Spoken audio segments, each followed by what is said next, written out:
Welcome to today's meeting of the Budget and Performance Committee. Can I ask everybody to please make sure that your electronic devices are switched to silent mode to avoid any interruptions? And can I ask our clerk, Paul Goodchild, if any apologies have been received? Thank you, Chairman. Apologies for absence today from Assembly Member Desai, and Assembly Member Dr Sahota is joining us remotely as a substitute. Thank you very much and welcome Dr Sahota. Agenda item 2 is declarations of interest. Can I ask the committee to note the recommendations set out at item 2 and ask if members have any other interests to declare? Fabulous. Agenda item 3 is summary list of actions. Can I ask the committee to note the completed and ongoing actions from previous meetings of the committee? Noted. Thank you.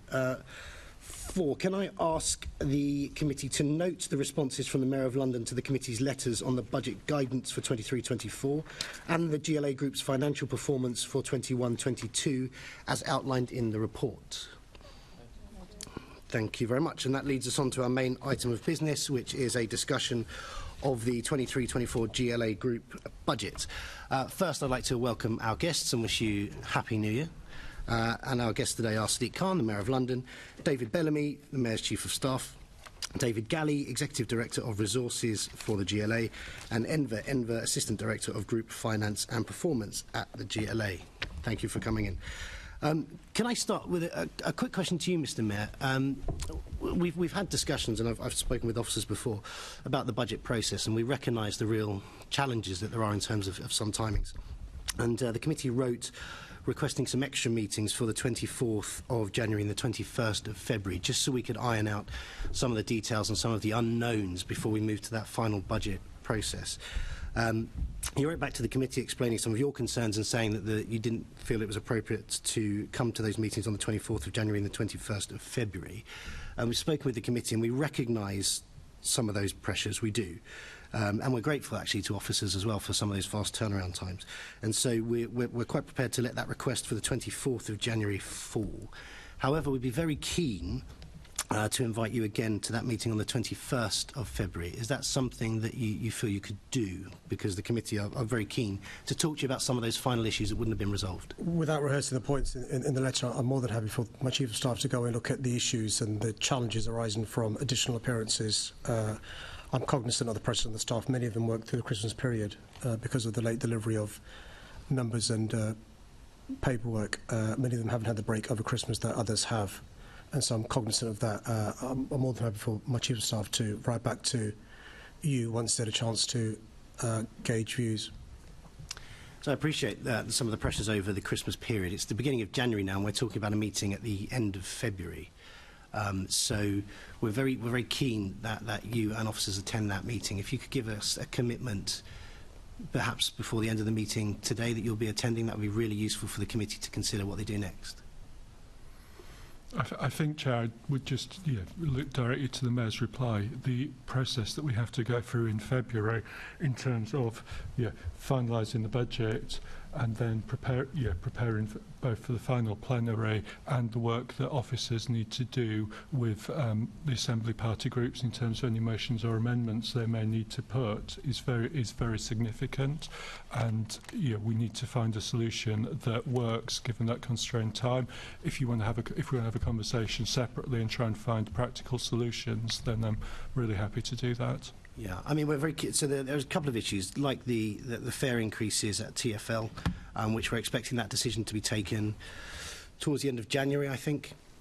Issues around council tax as well. There's going to be some unknowns as we move into that final budget process, which is why I think the committee are very keen to protect the option to have that discussion at the end of February. Which is why we're asking again respectfully if you can attend that meeting on the 21st of February. I think what I would say is we'll see how it goes. It's a little matter of prediction, but if I'm brave enough to make a public prediction, I think compared to most recent years, you'll see more things sorted by the time of the draft budget and fewer things being sorted in the final draft. But maybe that will become a little clearer when we publish the draft budget on the 18th. So we certainly could come back and have a conversation. So would you say yes to attending the meeting on the 21st of February and then No, we review didn't. later? We didn't say that. We said what the mayor's letter set out the very real problems that we have, and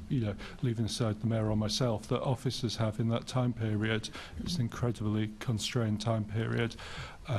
So we need to find a practical way through it, and I'm really happy to have a conversation with you separately about how best to do that. Thank you. So I just asked once more, which is that the committees really would be appreciative if the mayor and the team could attend that extra meeting on the 21st of February, and that's not something you can, as we set out in the letter, and that's not something you can commit to. No. Okay. Thank you. So moving to agenda item 1, which is the mayor's consultation budget for 23-24. I'll put my first question to you, Mr. Mayor. What are the key issues that you're taking into account in considering your council tax precept for next year? We've got a number of challenges. Of course, the most obvious one is the cost of living crisis facing families, individuals and businesses across our city. Additional challenges we've got, which challenges that we've made progress on, is to continue to make progress reducing violent crime in our city, to continue to make progress addressing the issue of violence against women and girls. We've also got to make sure we have a good recovery in our city, crucial. We know the concerns that many of us have around TfL's finances, bearing in mind the government's condition for us to be completely not reliant on revenue support from 23-24 going onwards. We'll get capital support. We've got to continue building the record numbers of affordable homes we are building. The additional concerns that have come to the fore are experience from previous years. The government, the last day before Parliament rose, I think, or the days before that, made a number of announcements in relation to the local government settlement and the police precept news. In relation to the police precept, my draft budget sets out my plans to have raised that by the maximum we thought would be allowed, which is 1.99%. The maximum non-police precept, 1.99% as well. And the £20 we're required to do from the government in relation to TfL for at least 3 years. The government has now said that they will allow police and crime commissioners to raise the police precept to £15. Now, we know that the way the baseline funding for the police works is from the Home Office grant and from council tax. In 2016-2017, the then mayor chose not to raise the police precept to the maximum allowed to do so, and in the subsequent year we were penalised by having monies deducted from us in relation to the Home Office grant element of the policing budget, and in subsequent years we've been short because of that decision made in 2016-2017. So a consideration I have, Chair, is were I to decide not to raise the police precept to the maximum £15, which the government is allowing us to do so, it would have a number of knock-on consequences. One is there's a real possibility next year that the Home Office element of the grant we receive next year would be reduced by the amount we failed to raise the council tax precept by, and in subsequent years, in perpetuity, our base would be less because we didn't decide to raise the council tax element up to the £15. That's part of the work I've got to do in relation to deciding what to do in advance of publishing the budget that David Bellamy alluded to in a couple of weeks' time. And the second issue is in relation to the decision to allow us to increase the non-police precept from 1.99% to 2.99%. You discussed, and I've read the transcript of the discussions you had with the Fire Commissioner in relation to the additional costs of culture review, challenges in relation to transformation, but also the real concerns he has about the built environment in London in relation to additional monies the fire service may use. So those are some of the things that I'm grappling with in relation to the decision coming up. And the other thing to say, which is some good news, is the government did say they would be giving us, through the local government finance, an additional £91 million. Some of that, which is the really good news, is recurring, circa 70 million. And that means we can spend on things with confidence. Future years will have that same money. About £20 million of that is one-off, and so that sort of limits what we can spend that money on. But those are, I would consider, upsides in relation to that. Unfortunately, the additional monies we receive from the Home Office by way of grant at £42 million is less than the inflationary pressures we have, which are about £100 million. £100 million broken down, roughly speaking, about £40 million on non-staffing issues, £6 million on staffing issues, so we're still short in relation to inflationary pressures on policing. Okay. Thank you. Right, and again, some of those things that need to be ironed out, that just sort of reinforces the committee's request for that extra session on the 21st. So a couple of things to go through there. I'll come back to the police precept in a minute. You're planning that £20 increase on Band D to fund TfL. Are there any specific elements or parts of TfL that money would be directed to? Yeah, so this is part of the deal we did with the government, the August 22 deal, I think, and there are three. What the government, in summary, what the government said is we're not willing to have a situation where Londoners receive free travel, those above the age of 60. Those under the age of 16 receive the Oyster photo card, and those above 16, below 18, receive the Zip Oyster card. So the £20 over 3 years for the council tax is the condition of the deal with the government, and that goes ostensibly towards the 60-plus Oyster card, beg your pardon, the 60-plus London Oyster photo card, the Zip Oyster photo cards for under 16s, and the 16-plus Zip Oyster photo card. Okay. So I think the government's point was free travel from a UK-wide tax base. But so what you're saying here is that extra £20 is going to be used to fund those travel passes for Londoners. Just on that point, is there any thought given to reviewing the use of some of those cards before 9 o'clock for older people? I think my chief of staff's impatient to come in, Chair, if you don't mind. It's kicking you under the table. Just to pick up on the point, the government basically had two things in the various funding deals. One was, as the Mayor said, that specific concessions in London that are not in general use across the rest of the country, they were insistent that the Mayor pay for, and council tax is part of that.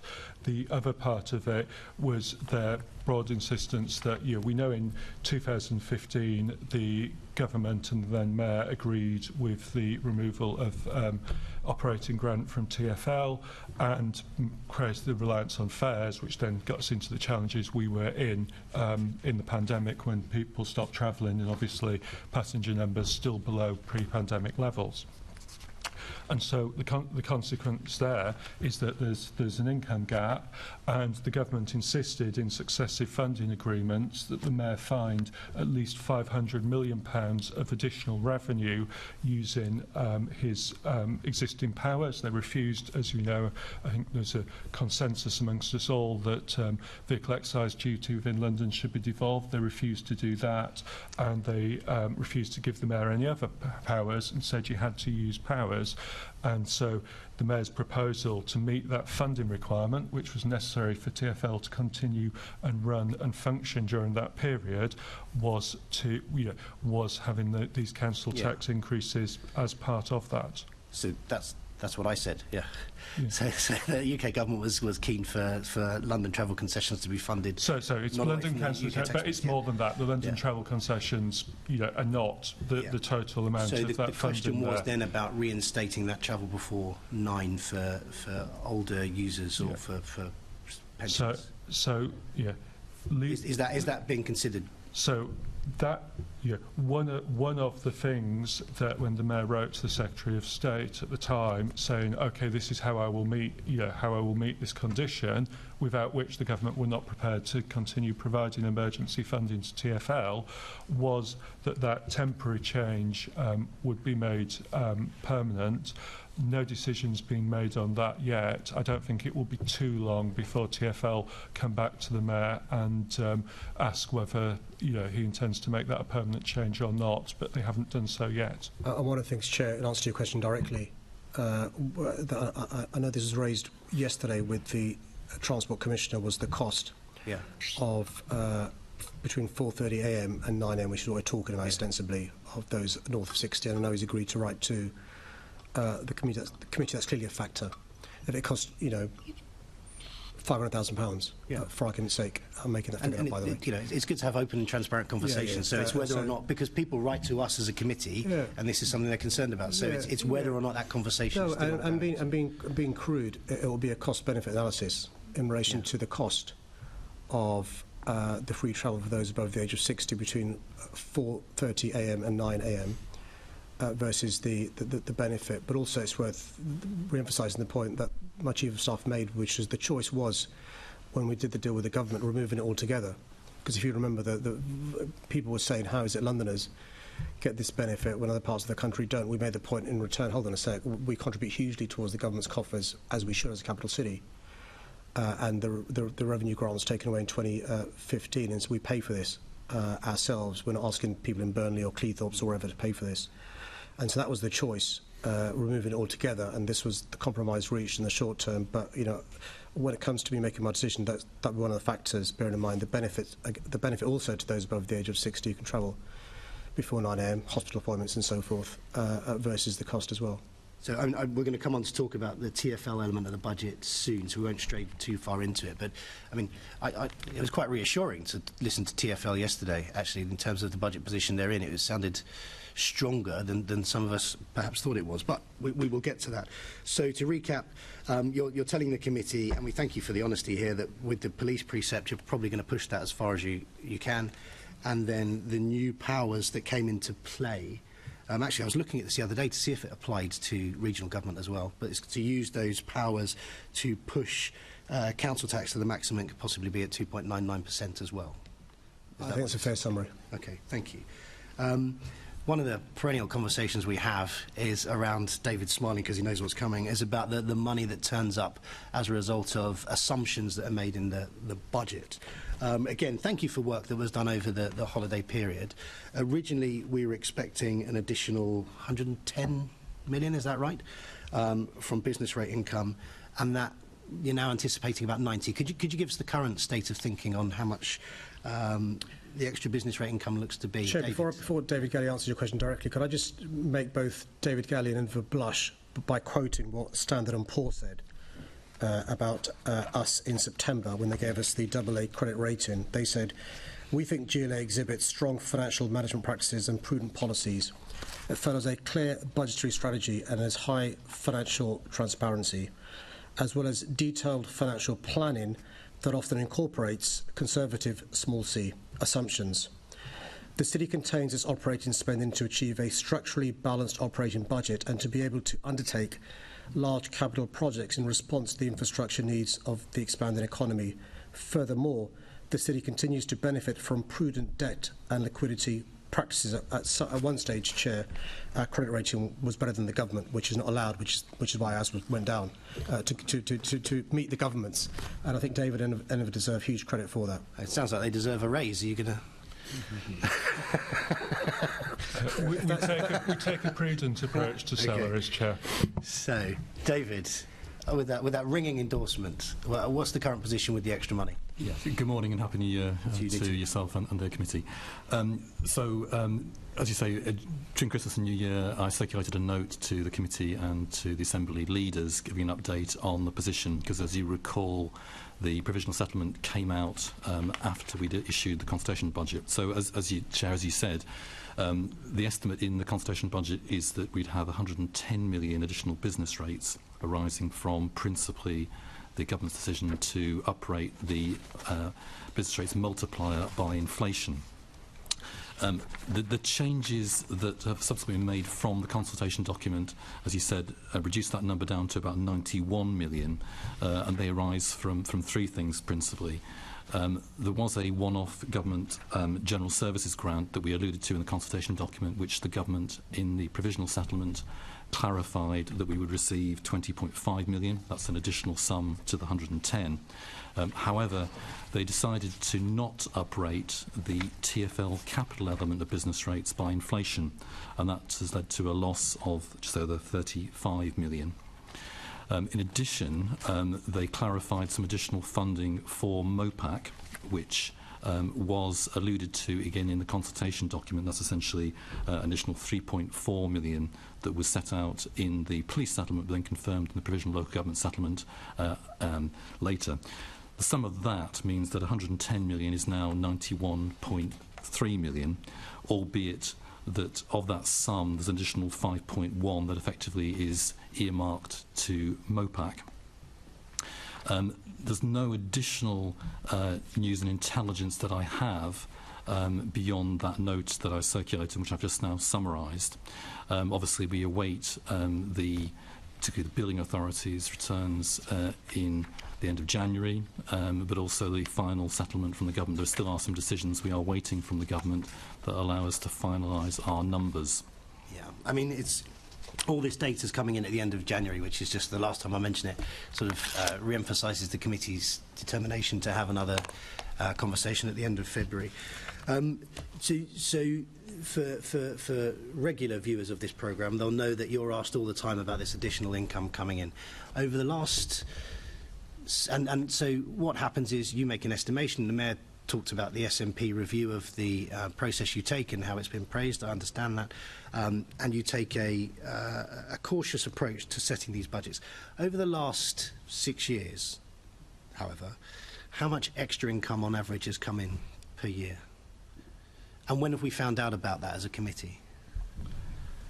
It's only when we issue the final budget in early to mid-February that we can ever set out the final sets of numbers. And as we've discussed at various committees, I mean, you've helpfully summarised that number to be of the order, on average, of about 200 million per annum. Yeah. To come on to, I guess, your question about, well, what's the prognosis of the likely level of growth? I think the first things to say are that already, I have assumed an additional 57.5 million of additional business rates beyond the kind of the baseline position. So I've already made a series of assumptions. And I think one of the things that I'd hope you'd recognise from the analysis I described of the 110 coming down to 91 is that this is, one, very volatile, two, very relatively small changes from a government's civil servant's pen lead to very big changes, tens of millions of changes, and we are still susceptible to that. I think the key thing in my mind is the impact of the building authority's returns, which, as I say, we'll get in the end of January. And there is some mixed news across London on that. So, as I'm sure you're aware, the central zone in London, particularly Westminster, K&C and Camden, are all in a position where their business rates are looking like to be less than they were before the pandemic. And Westminster, for instance, is still at safety net. Conversely, the City, Hillingdon, other authorities, Tower Hamlets, Newham, are looking at levels of growth. So there's ups and downs that are going on. But until I have those returns at the end of January, I cannot make an overall I completely definitive view. And we've had lots of conversations about it, and I get how, especially a small percentage change with the quantum we're looking at, can make huge differences. I guess the question is that every year there is this uncertainty about how much extra income is coming in as a result. It's averaged out over the last 6 years as around £200 million. So conversations we've had before, and I guess I think David Bellamy and I have discussed this before, but perhaps, Mr Mayor, you can have some input on this, is that mindful of the fact that this extra income does seem to come in every year, mindful of the fact that it's average about 200 million, is there a wish list? Is there a thought about how any extra income might be spent? I think my priorities are no secret in relation to what I said at the start of the meeting, Chair, in relation to cost of living crisis, issues around safety, issues around the recovery, issues around affordable housing, and so forth. But there are some difficult decisions that I've already made, which answering a hypothetical question that you asked. I set out in the budget. We're going to be slashing the tourism promotion budget from 10 million to 2.3 million. I know you've at a previous meeting expressed your unhappiness that the London Borough of Culture may be no more because we can't give future rounds of funding. So there are a whole list of things in the budget of things that we're not continuing with. And so if there was a wish list, inverted commas, hypothetically speaking, the first protocol would be my priorities, obviously, which I've set out. and the various directorates in City Hall will, of course, would be looking towards, not unreasonably, seeing it's possible to not have to cut the things we've had to cut. So, for example, there's not going to be another round of the High Streets Fund, which has been so well received, and actually all 32 boroughs which have received some of that High Streets for All fund. So that's just off the top of my head talking about some of the challenges we have, but the focus has got to be our priorities in relation to the things that we've got to address, and I set that out at the beginning of the meeting. So do you think there's a chance, if we think about some of the decisions that can be taken here from the office, so decision about the police precept is a decision taken here at the office, decision about setting fares is taken here in your office, decision about moving council tax up to 2.99% is taken here in the office, ULEZ expansion charges, fines, things like that are taken here in the office. Could any of that extra income be used to offset some of those pressures that Londoners are going to face due to the cost of living? I think the conversation is contingent upon how confident we are of things being recurring, but also making sure that we can have more revenues coming into our city. So, for example, money that goes towards encouraging more tourists to come to London leads to the businesses that David is worried about in Westminster doing better, and so us not having a going to the safety net in relation to Westminster, City of Westminster, and them giving more in business rates. So it's a combination of using monies to generate additional revenues. High streets thriving and flourishing are far better for us than closed shops, and so it's that balance to be struck between addressing the cost of living crisis. What can we do more in relation to warm home grants to reduce people's bills? What can we do more to help the advice centres to give people more advice about what they're eligible to, and also raising more revenues as well? So by reinforcing projects like encouraging people to come to London, use the businesses, that has a knock-on effect to employment, that has a knock-on effect to the amount of money people have got to spend, etc. That's sort of what you're saying. That's a factor, yeah. That's one of the reasons why we sort of trickle-down economics kind of process. We've never believed in that, Peter. No one has. Okay. At least the kamikaze budgets, which we'll come on to shortly. Yeah, I think obviously there is some financial benefit for us for things like that, but the majority of the financial benefit in the public sector flows to the Treasury. That's just the reality, isn't it? I think the other thing to your point, Chair, is that it's important to understand both that the amount of additional business rates that we now found we have is less than the working assumption in the consultation budget around council tax growth. So the two don't offset. And of course, as the Mayor said, both in terms of the police precept and in terms of the additional funding for Transport for London, this is the government saying to the Mayor, you need to do this or there will be consequences. And so that has to be taken into account in the Mayor's decisions as well. Fantastic, thank you. I'll get a bit of a wiggle on because of time. So final question from me. Are you anticipating any further increases in expected income before the budget's finalised, other than the ones you set out earlier in the meeting? I mean, other than the final numbers on council tax, there's obviously returns from the boroughs around council tax base and their buoyancy. We've assumed 1%. Obviously, we weight the numbers. We rate the numbers on their deficits and surpluses that, again, could give us a small one-off sum, but they are very largely very small sums of money compared with, say, business rates changes. But there's no additional big income sources that we're anticipating that would be added into the overall budget. Okay, thank you. We've got some follow-up questions, beginning with Caroline Pidgeon. Caroline Russell? Yes, just very brief point of clarification. Need a microphone here. Good morning, everyone. Just wanted to know when you will know what the DLUC General Services Grant is going to be, and when you know how much that is going to be, and also what it was spent on this year. We have confirmation in the provisional local government settlement of 20.5 million for next year. We anticipate that will be confirmed in the final settlement that will come through in early February. The General Services Grant was allocated more generally, wasn't hypothecated to any particular use in this year's budget. So it's basically there as a general resource that then the Mayor took a whole set of other decisions based upon the additional resources, including the General Services Grant. It wasn't hypothecated to any particular functional service. Okay, so but in effect, was it used on tackling homelessness or... So if you go back to, I've got in front of me the final draft budget for 22-23 in February, the part 1 of that document sets out, here is the additional money the Mayor received, which included the General Services Grant, and then so it sets out all that, and it says of that money, right, most of which was one-off, this is how it was allocated. Now, I'm sure in the depths of our finance system, there's a technical thing that says, oh, right, it moves from that pot into the, of income received to that pot of expenditure. But, for our purposes, it was just one-off money, such as one-off business rate growth, that the Mayor had to decide where to put it. Because it was one-off and explicitly the government said it was not going to recur, we didn't have to worry about, what specifically it went on. Okay, thank you very much. Thank you. Assembly Member Hall. Thank you. Good morning, gentlemen.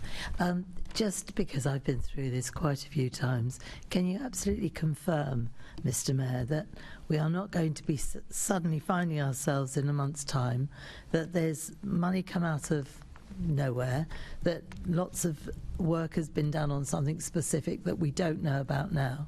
It's very difficult for me to ask questions about something we don't know about. We often find out about something in February, such as the wonderful transparency here. So can you confirm to me now that you're not working on anything that you're going to suddenly find the money for or transfer money from something else that we as a committee are not aware of? Well, there's two responses to that. Having a year, the two responses to that. The first one is I last week went back and looked at the version of the report made by the previous Mayor in 16-17, which is 20 pages long. Mine's 86 pages long, so I'm really happy to compare apples with apples when it comes to transparency with any previous Mayor over the last 22 years. We are the most transparent administration this city's ever seen. In relation to additional monies that may arise between now and February, I think David Gallie, and you've heard what Sadiq and Paul think about David Gallie and Enver, and the prudent way they run City Hall compared in contrast to what we've seen in central government.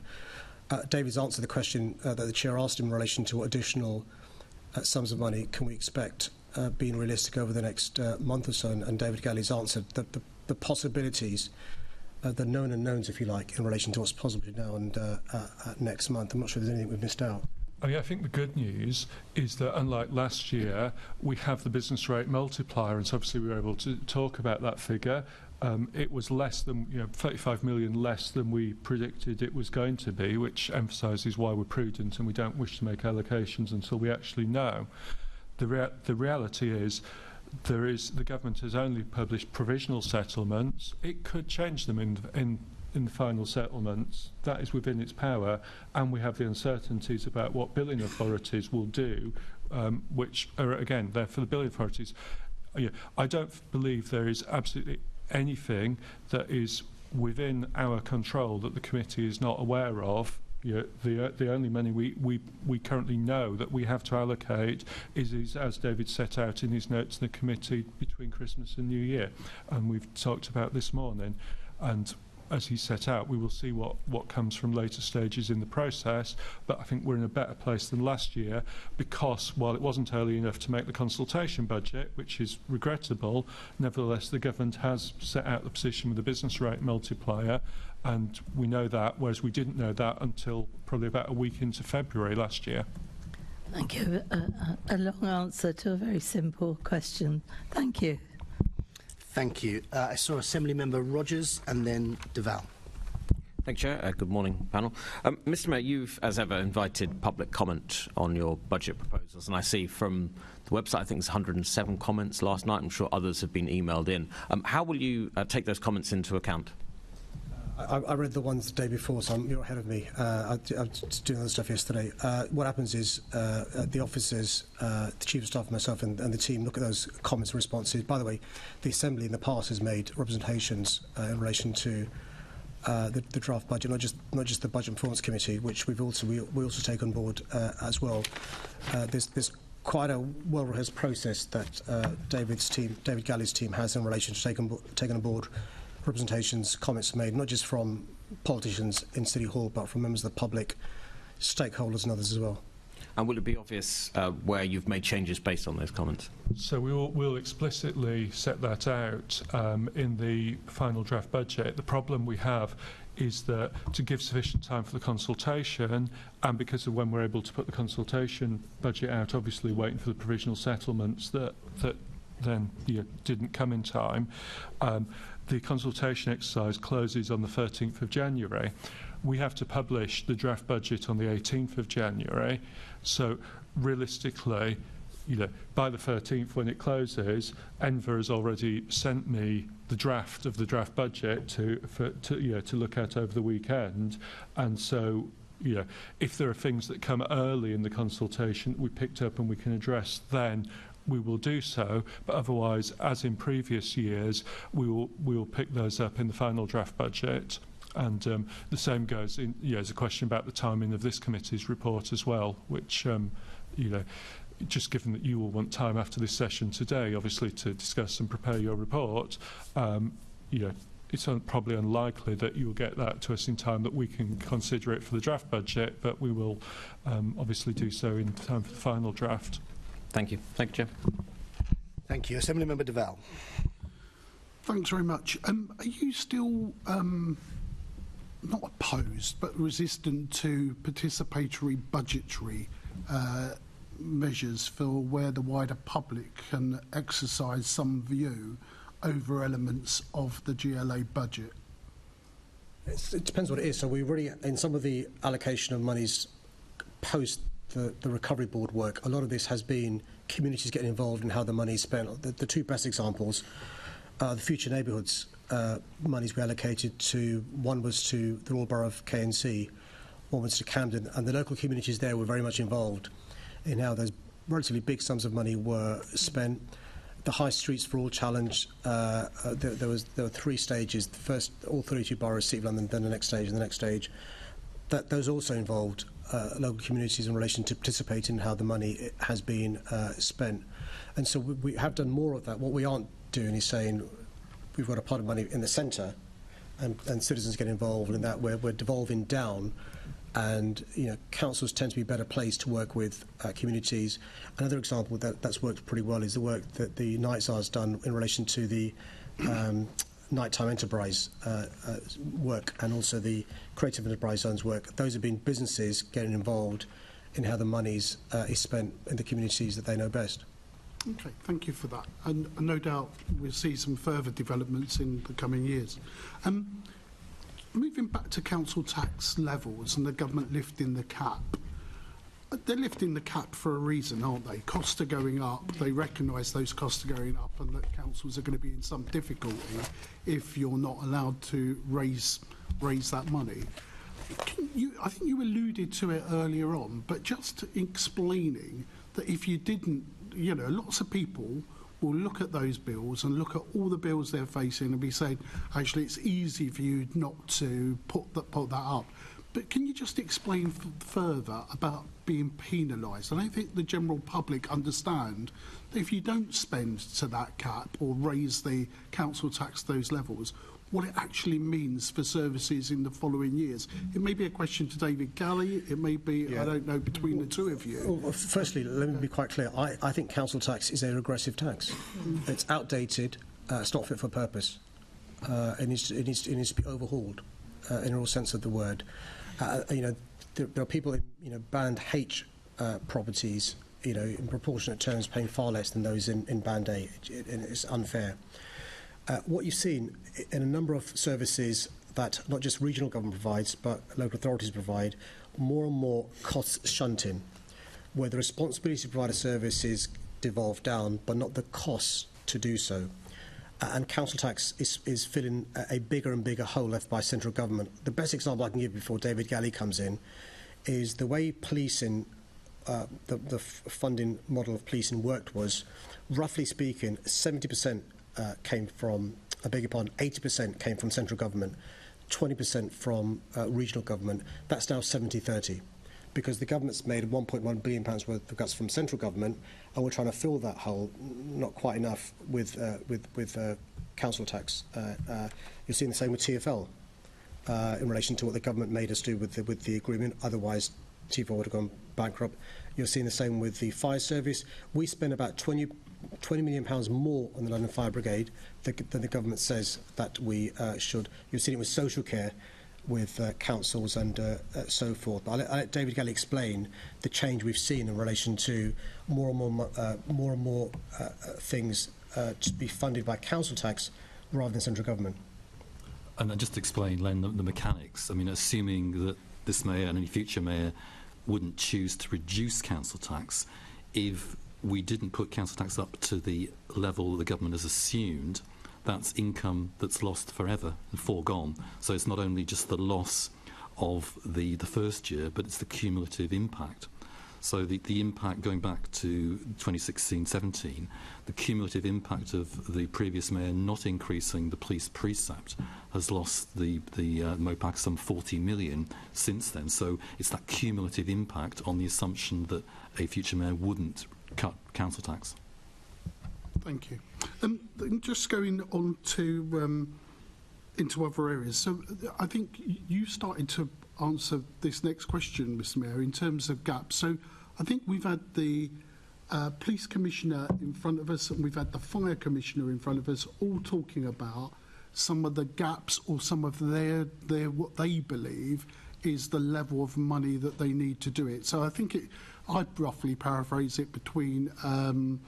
You know, what you need to provide a service, but really what's the word I'm looking for? Funding these budget gaps, the desire to meet some of these needs. The difference between maintaining services and improving services, have we done any work around that, of what it means in terms of making sure that, one, that we are still making the case for funding to the respective grant givers that meet our issues? So how do we avoid the shortchanging in the future? We're in a different world now, I think, post-pandemic. We know there are tough times ahead. We still need to make strong arguments of why we need to be supported. So has there been any work that you've done recently or about to commission around that work, about those gaps? Yeah, let me do the three areas that we know best. So in TfL, that work was done during the pandemic for obvious reasons. It needed to be done for the reasons you know. And by the way, we are grateful for the £5 billion worth of support the government gave the capital city's transport system, without which we'd have gone bust. So let me just not sugarcoat that, and and say quite clearly we're grateful to the support from the government.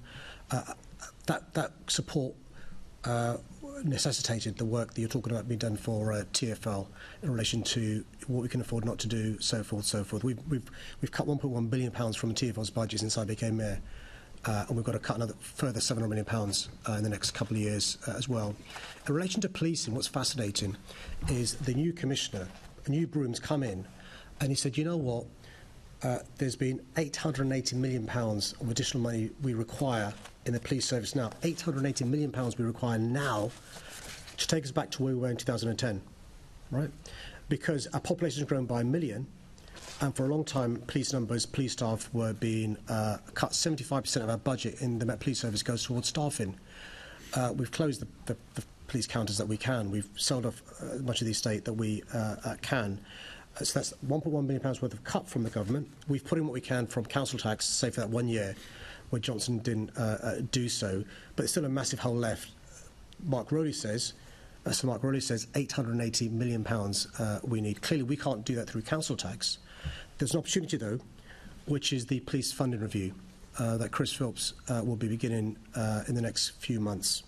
And that's an opportunity for us to say to the government, look, we know we don't get about £160 million from NIC, the National International Capital Cities grant that we should get, 159 million according to the Home Office's own numbers. We know, according to the work Sir Mark Rowley's done, we're £880 million short of what we need as a capital city. Let's have a mature conversation about the needs of our city, almost a zero-based budget in relation to what we need. That's a conversation we can start having now with the policing minister, who's a London MP. He gets it in relation to some of these issues. In relation to the fire service, we've got big challenges. Why? Because the fire service are now assisting in marauding terrorists. Just think about that. Marauding terrorists, the fire service assisting, whether it's London Bridge, Westminster Bridge, or whatever. We have a built environment, more than 1,000 buildings aren't safe. Stayport doesn't work in relation to those buildings. Cultural issues in the police service that are well documented. So what the London Fire Brigade are trying to do is, for the first time in recent times, get a grip in relation to what the needs of the fire service are. But to be frank, Len, they've got to retrofit their need around the monies they've got. They haven't got a bottomless pit to do. And so what Andy Rowe's trying to do is trying to fit the needs the fire service has within a realistic budget that we can afford to give, bearing in mind the government so far doesn't appear to be keen to support the fire services around the country to the sort of money they need. So in that sense of changing services, now you alluded earlier on some of the choices that you had to make within the GLA. So you talked about the City of Culture programme. It would be useful for the committee to have a list of some of those changes, to understand what happens to those people that were working on that programme, what's the new areas of work or the existing area of work that they're doing. I just use that as an example. That's for the GLA. But in the bigger budgets, and we heard a little bit from TfL yesterday about some of the choices, decisions, and we talked about the over 60s pass, whether it was government conditions or not, some of the changes to a provision that we might have to consider to make permanent.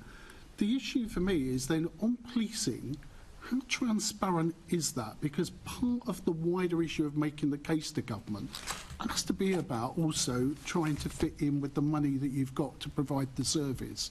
How can we be more transparent about those changes? Mark Rowley's talked about some of the things that he thinks that we should be working differently on in terms of supporting other agencies, in terms of the work.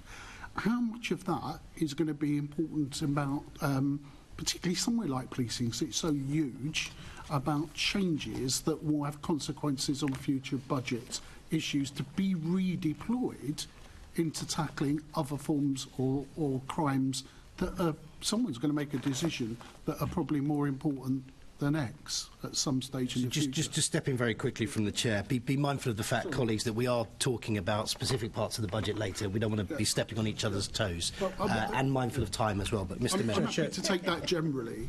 Chair, the general point is it's a really profound point. The Chief of Staff almost fell into the trap of, in answer to a previous question about saying, look, we don't get the benefits of the money we invest in tourism.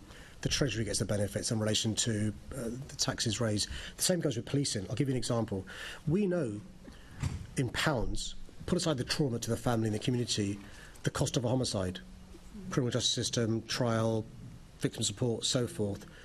The cost of police to prevent a homicide not only reduce the trauma to the family and the community, but it saves a huge amount of taxpayers' money. Forget the prison system.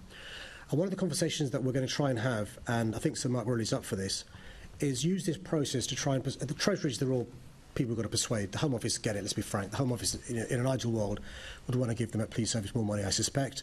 But their problem is the slice of the pie they get is only so more. So we're going to try and work with the Home Office, work with the Police Minister, work with the Home Sec and the Commission and others, to try and explain to the Treasury, put aside the human benefits, but the financial benefits by being tough on crime, tough on the causes of crime, frankly speaking. And you're spot on, it applies in other areas as well.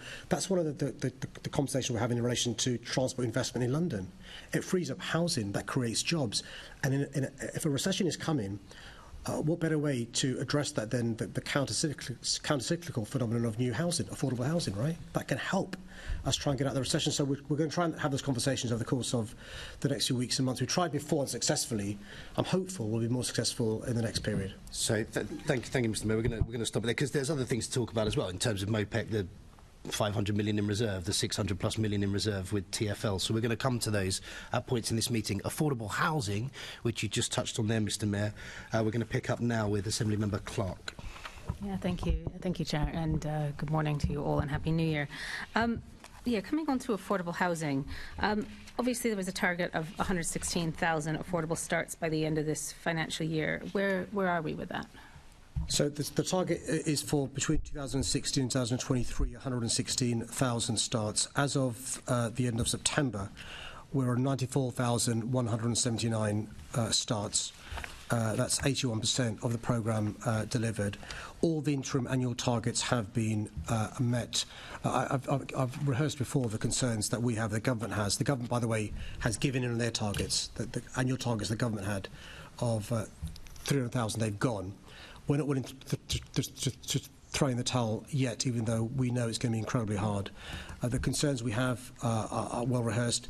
The labour shortages, supply shortages caused by Brexit, the delays caused by COVID, inflation on energy, on construction materials, the cost of borrowing, the built environment concerns around fire safety and so forth. Now the government has, now got rid of their national targets.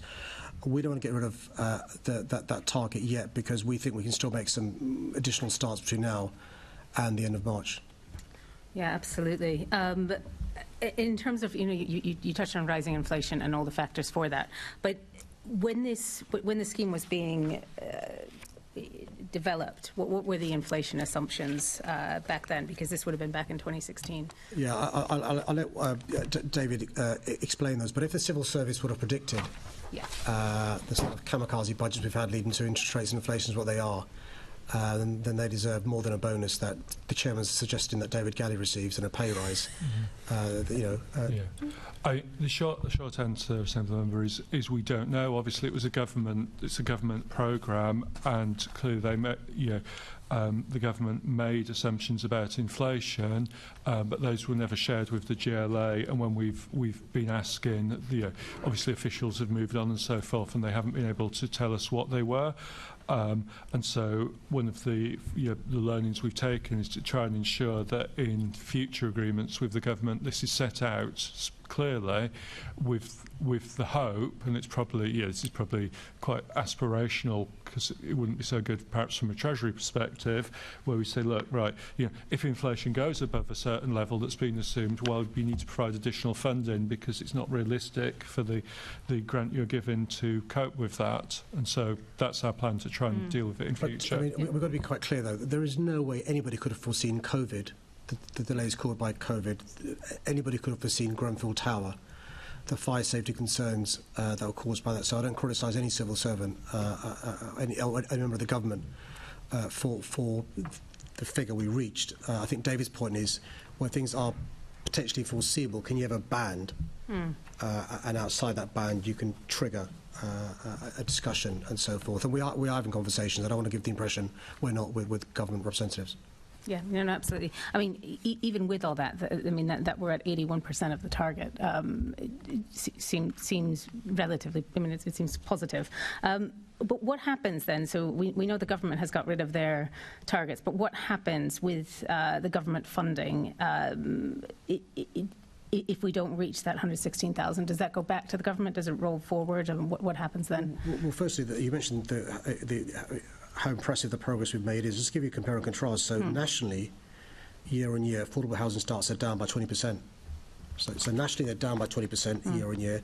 We're breaking records in relation to London. So we really are going against the head of steam. I'll ask the Chief of Staff to explain the hypothetical in relation to what happens if we don't meet the 116,000 and the 4.23 billion pounds worth of money. So. The affordable housing programme budget is spent on payments are made on starts and on completions.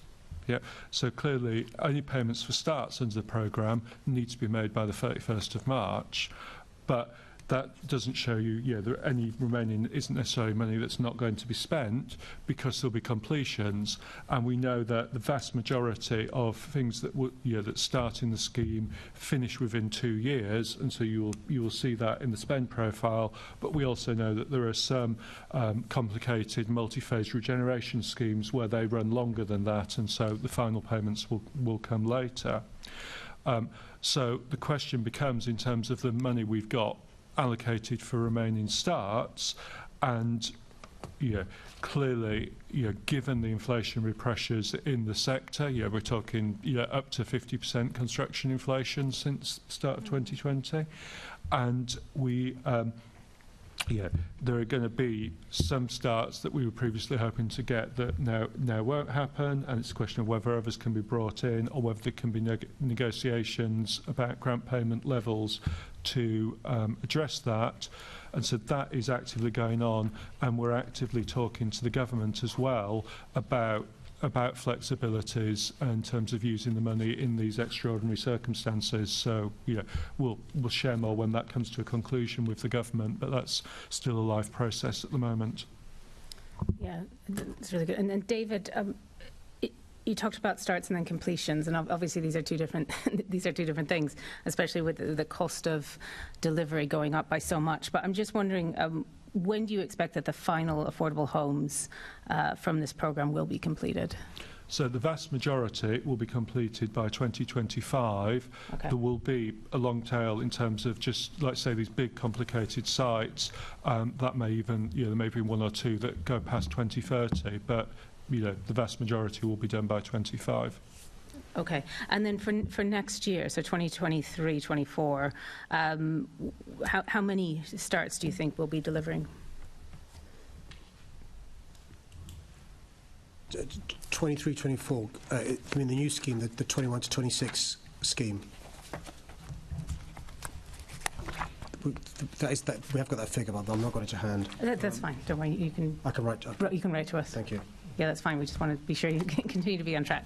And then finally, when do you expect the City Hall developer pilot to start delivering additional affordable homes for Londoners? Well, if you remember, the first phase of the recommendations of Lord Kerslake was for us to get a team together. Mm-hmm. And we've now got a team together of GLA officers led by Lynn Garner. And they are reviewing the finance and funding options across the GLA group, including the land fund. They're looking into an element of potential prudential borrowing as well.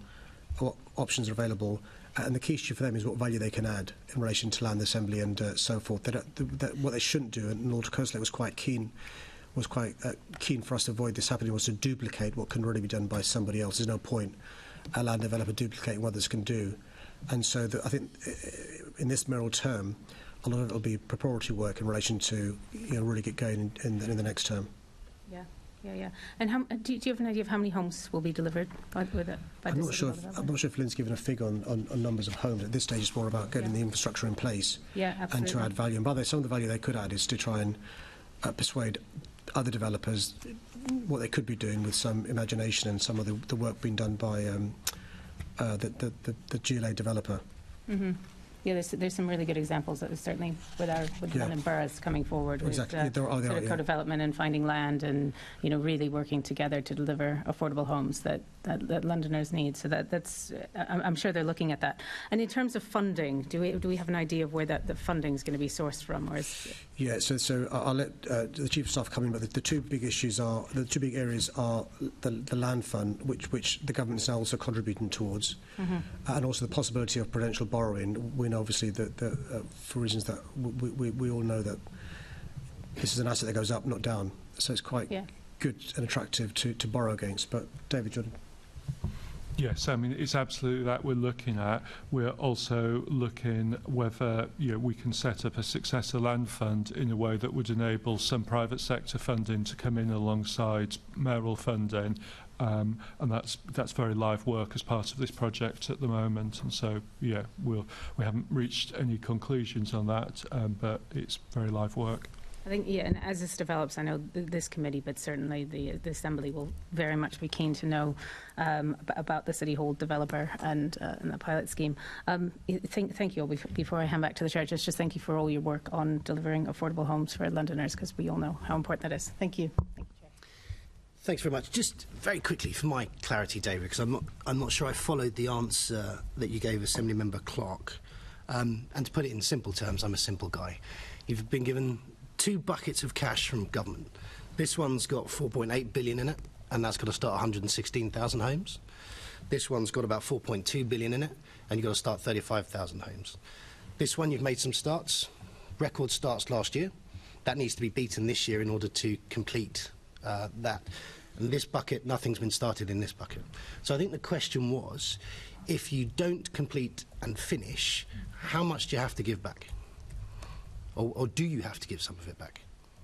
So we're coming, the 16 to 23 programme, your first bucket there, let's say, it's about, because the money is spent both on starts and completions, there's a lot of money that is still sat there, but we know is going to be paid out when works that are currently started that are on site complete in the next, particularly in the next couple of years. Just so I can follow, David, is there a trigger point where some of that money has to be returned to government because the requirement for what it was due to be spent on hasn't happened? So, if you get to 1st April, like absent any other agreement, if you get to 1st April 2023, if we've delivered 116,000 starts, then there shouldn't be any money going back to government.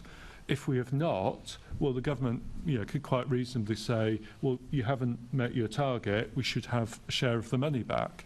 Yeah. Okay. Any idea where we are with that? Because as I recognised, record starts last year. You've got to beat that this year in order to hit that target, which, considering some of the other pressures, is a bit tricky. As I think the committee knows, the affordable housing starts class is an official statistic, and so we can't, it publishes every quarter on the schedule, and we can't talk about it kind of absent that. And so, I think both Assemblymember Clark and the Mayor had the latest figures on that.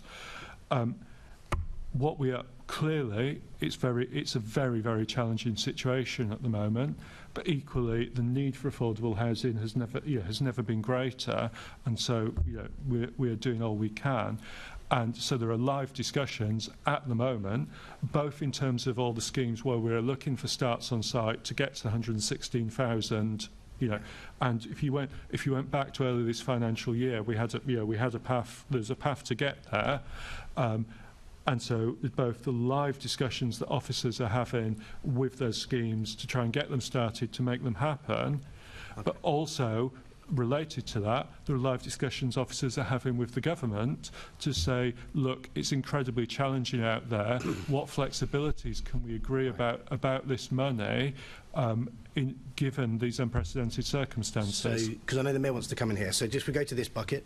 The 4.8 billion.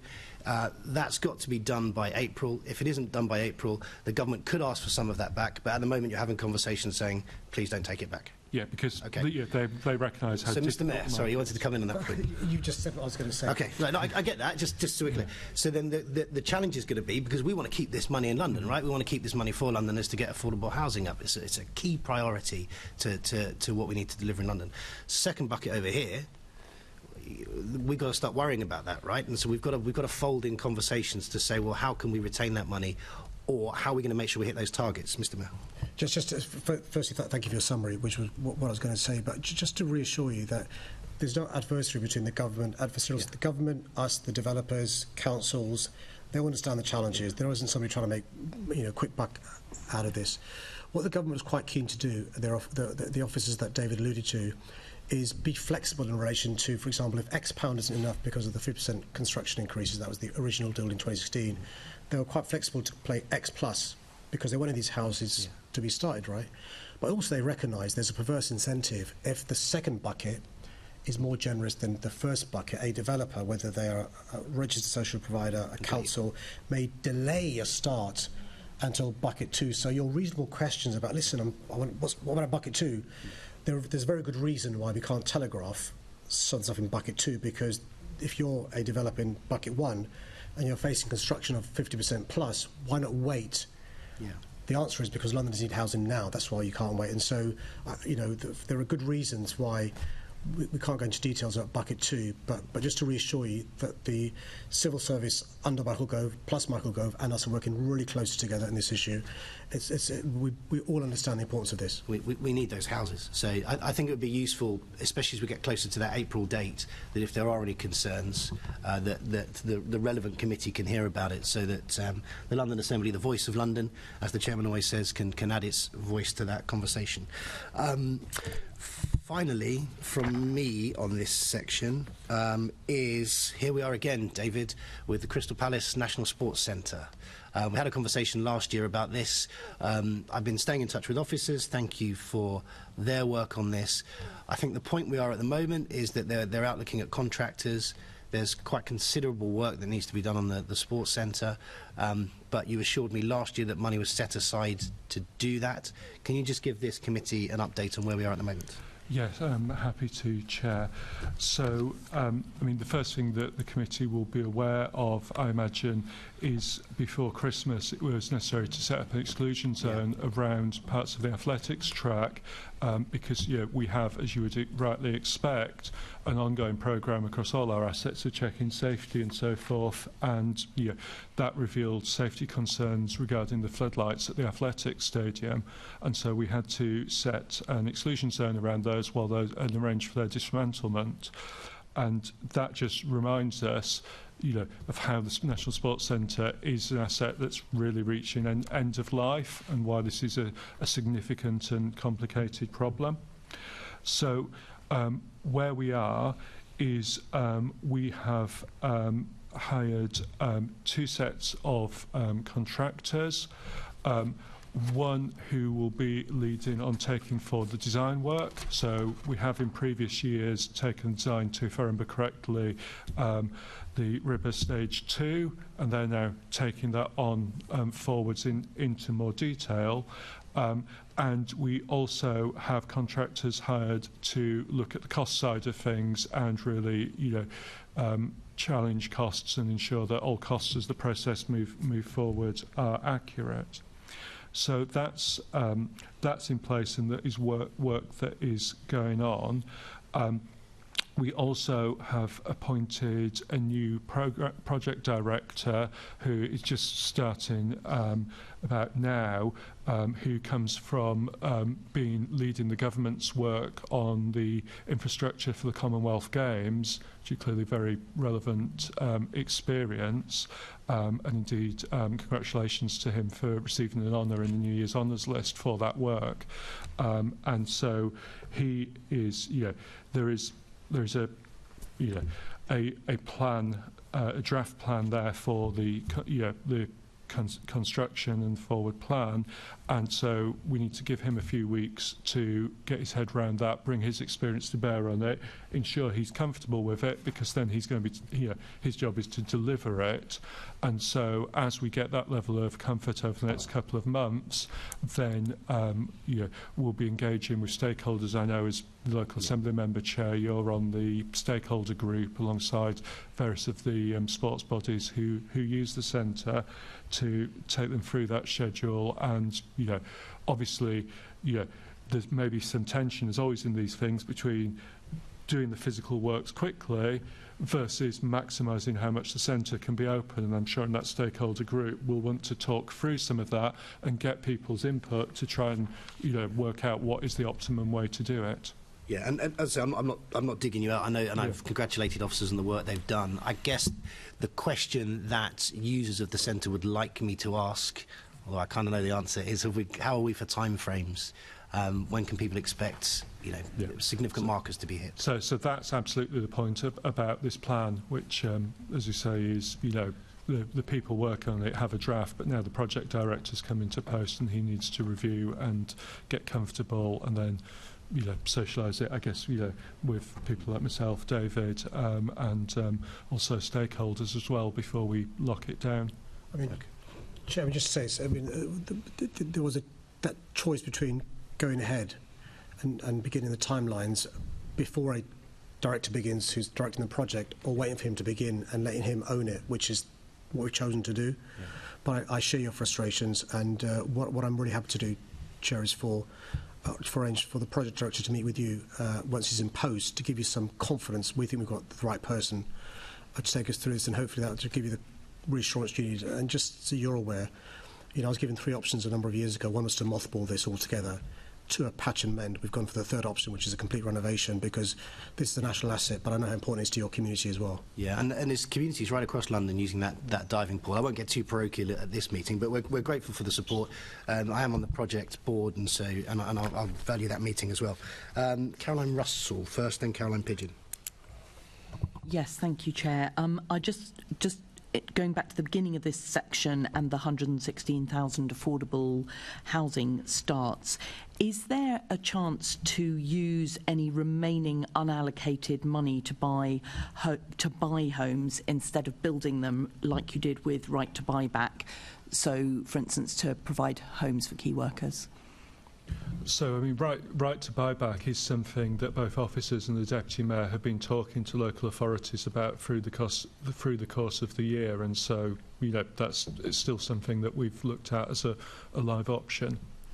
So that any of that unallocated money from the 116,000. Yeah, just to give you an idea of the innovation, we're also looking into if there are private developers who, because of concerns around a recession, aren't proceeding, whether we can flip that to affordable housing as well. So we are thinking outside the box in relation to what we can do. The point the Chair made is we just need these homes completed, families in them. Yep. And so we really are thinking outside the box. Thank you. And to give credit to the government, they're also being very flexible as well, which is not something I usually say. Thank you. One tiny point of confirmation about the National Sports Centre at Crystal Palace. One of the things the local campaigners have been very concerned about is that the replacement indoor track will be at least the same length as the current track, and they just want to be certain that they're not going to get a decrease in facilities there.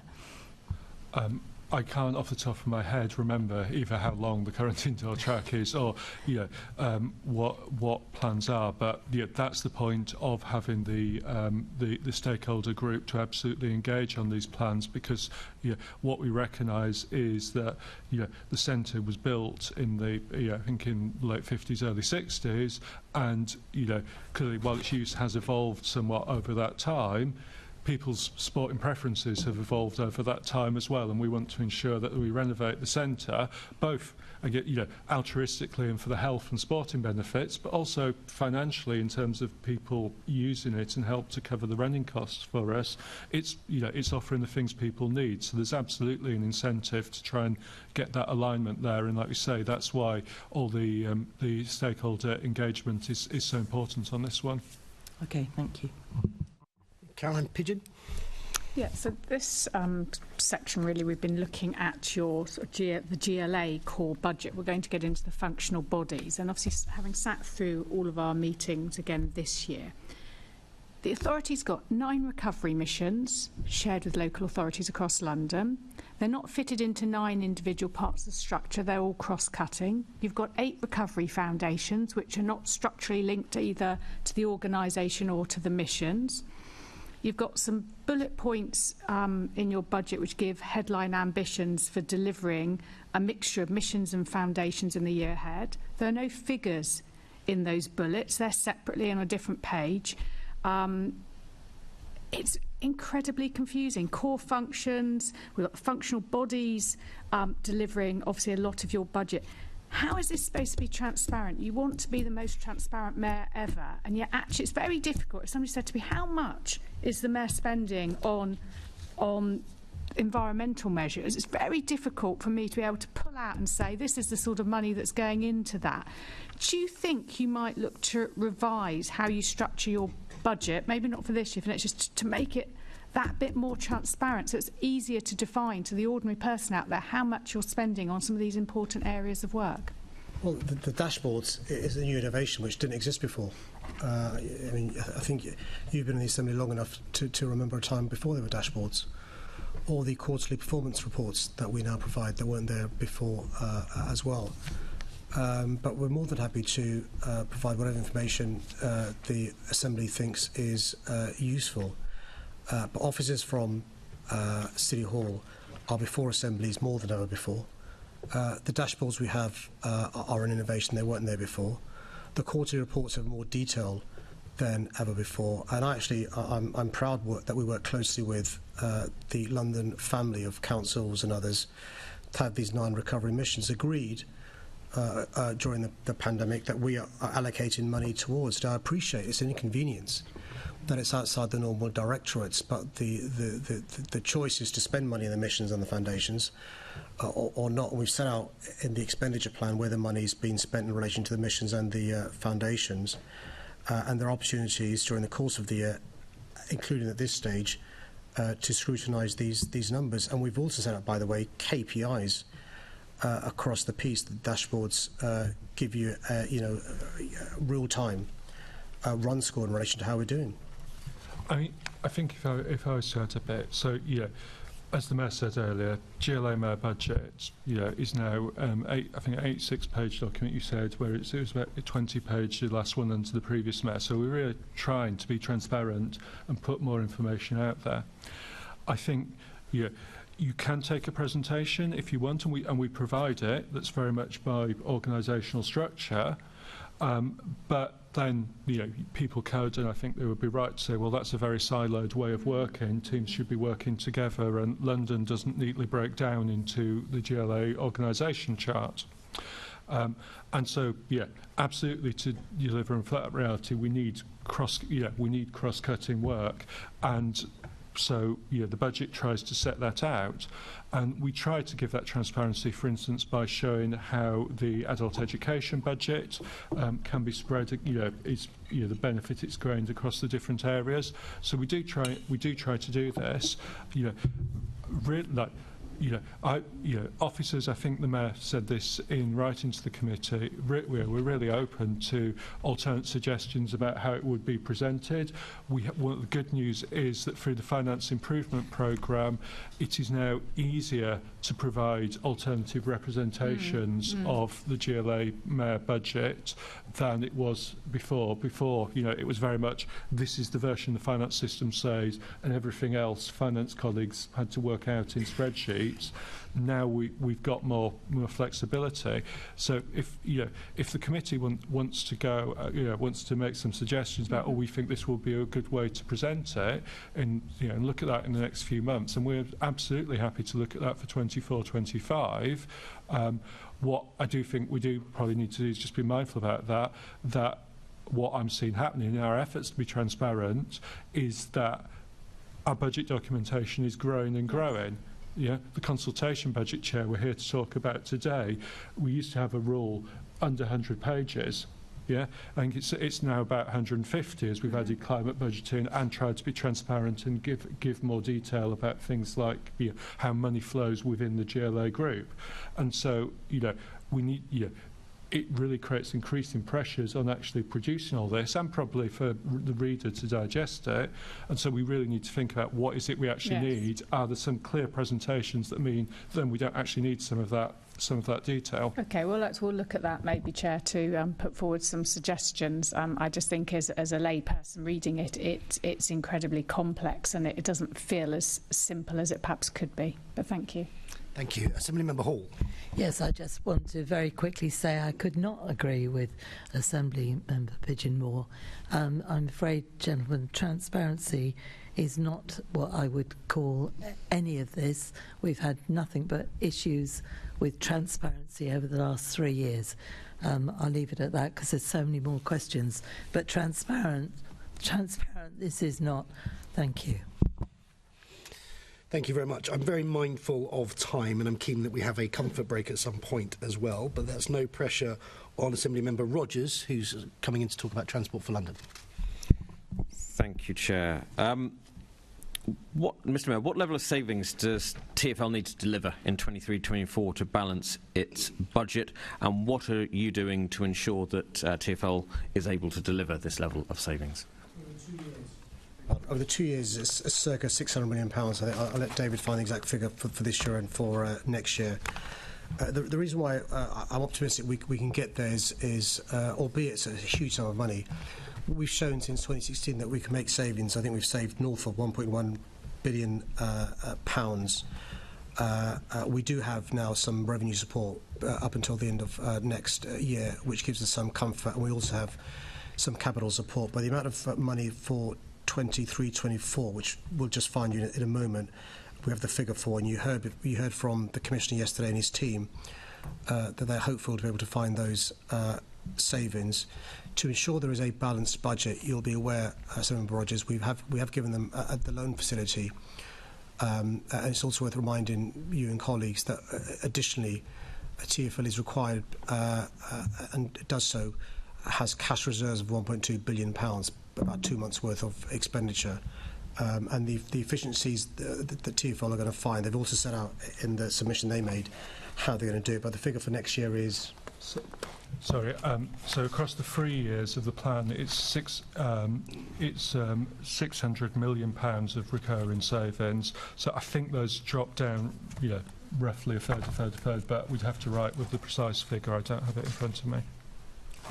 Okay, but roughly 200 mil. So yeah, I mean 600 million across the 3 years. So I think if you think about it in those broad terms, it's also just worth saying. So it got complicated because TfL set a 730 million savings target in pre-pandemic, and obviously been working through that, and you just end up with so many figures. So we basically, obviously, a lot of that has been delivered and is reflected in the 1.1 billion of savings. I think I'm able to give you a figure. So that what David's referring to is that the initial phase was the £730 million change programme started in 1920. That delivered annualised recurring savings of £398 million by the end of 21-22. Therefore, TfL had circa £300 million of its original savings target left to deliver, and that target's now been stretched to a further £600 million to 25-26. That's why David said average is what he's talking about per year. Okay. And Mr. Mayor, have you given TfL any particular direction of what kind of areas they should focus in to deliver those savings? Yeah, and I'm really pleased the Commissioner spent some time talking about the issue of procurement. So there's 6 areas where I'm in sync with TfL in relation to how to make the savings. Efficiency, really important. The supply chain, I think it could be a big money saver for us. Procurement, the contracts we have, and the final 2 around recruitment and overtime. And I think what TfL has shown is they've got a good grasp of the numbers. And you'll be aware over the recent past, they've, for example, reduced the number of non-permanent labour. They've reduced the number of offices they have.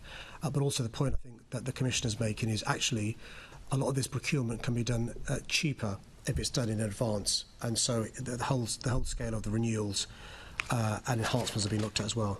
So that suggests a focus on longer-term planning as well, if you're going to be looking at doing procurement in advance. Yeah, and so one of the things, for example, that we had a very constructive meeting with the Secretary of State. One of the points we made to Mark Harper, one of the points we made to him, for example, is so Siemens, for example, are currently building the new trains for the Piccadilly line. If we were over the course of the next year, say to them, using the same factories at Gaul, can you also be building our Bakerloo line trains, the oldest trains in the country? That saves us money in the short, medium and long term. And Mark Harper got the point, and so you're spot on. If we can make orders sufficiently in advance, it saves us money in the long term and also provides certainty to the private sector as well. In the UK, Siemens have moved making these trains from Germany, where they're originally being made, because of the certainty of the Piccadilly line, to Gaul, and the more certainty we can give them, and it applies to other things, buses, taxis, so forth as well. And focusing on the sort of the efficiency aspect that you've commented on there, what kind of examples are you thinking of to make TfL more efficient as an organisation? I think the Commissioner yesterday spent some time going through some of the areas of examples that they can make. An obvious thing is when it comes to the concessions, when they come up for renewal, are there savings to be made in relation to the concessions? The maintenance contracts, are there efficiencies to be made in relation to the maintenance contracts? Use of offices, bearing in mind some of this work can be done in one place rather than 6 places. I think when I first became mayor, we had dozens of TfL offices across London. We've now managed to consolidate and have a smaller footprint.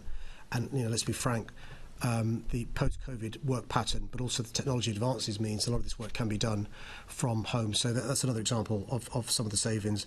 Other examples are in relation to use of recruitment and overtime. Often, we'll come on to this when it comes to the London Fire Brigade. We know, poor planning leads to more use of overtime, which leads to a bigger bill. Can we be more prudent in relation to planning the workforce? Okay.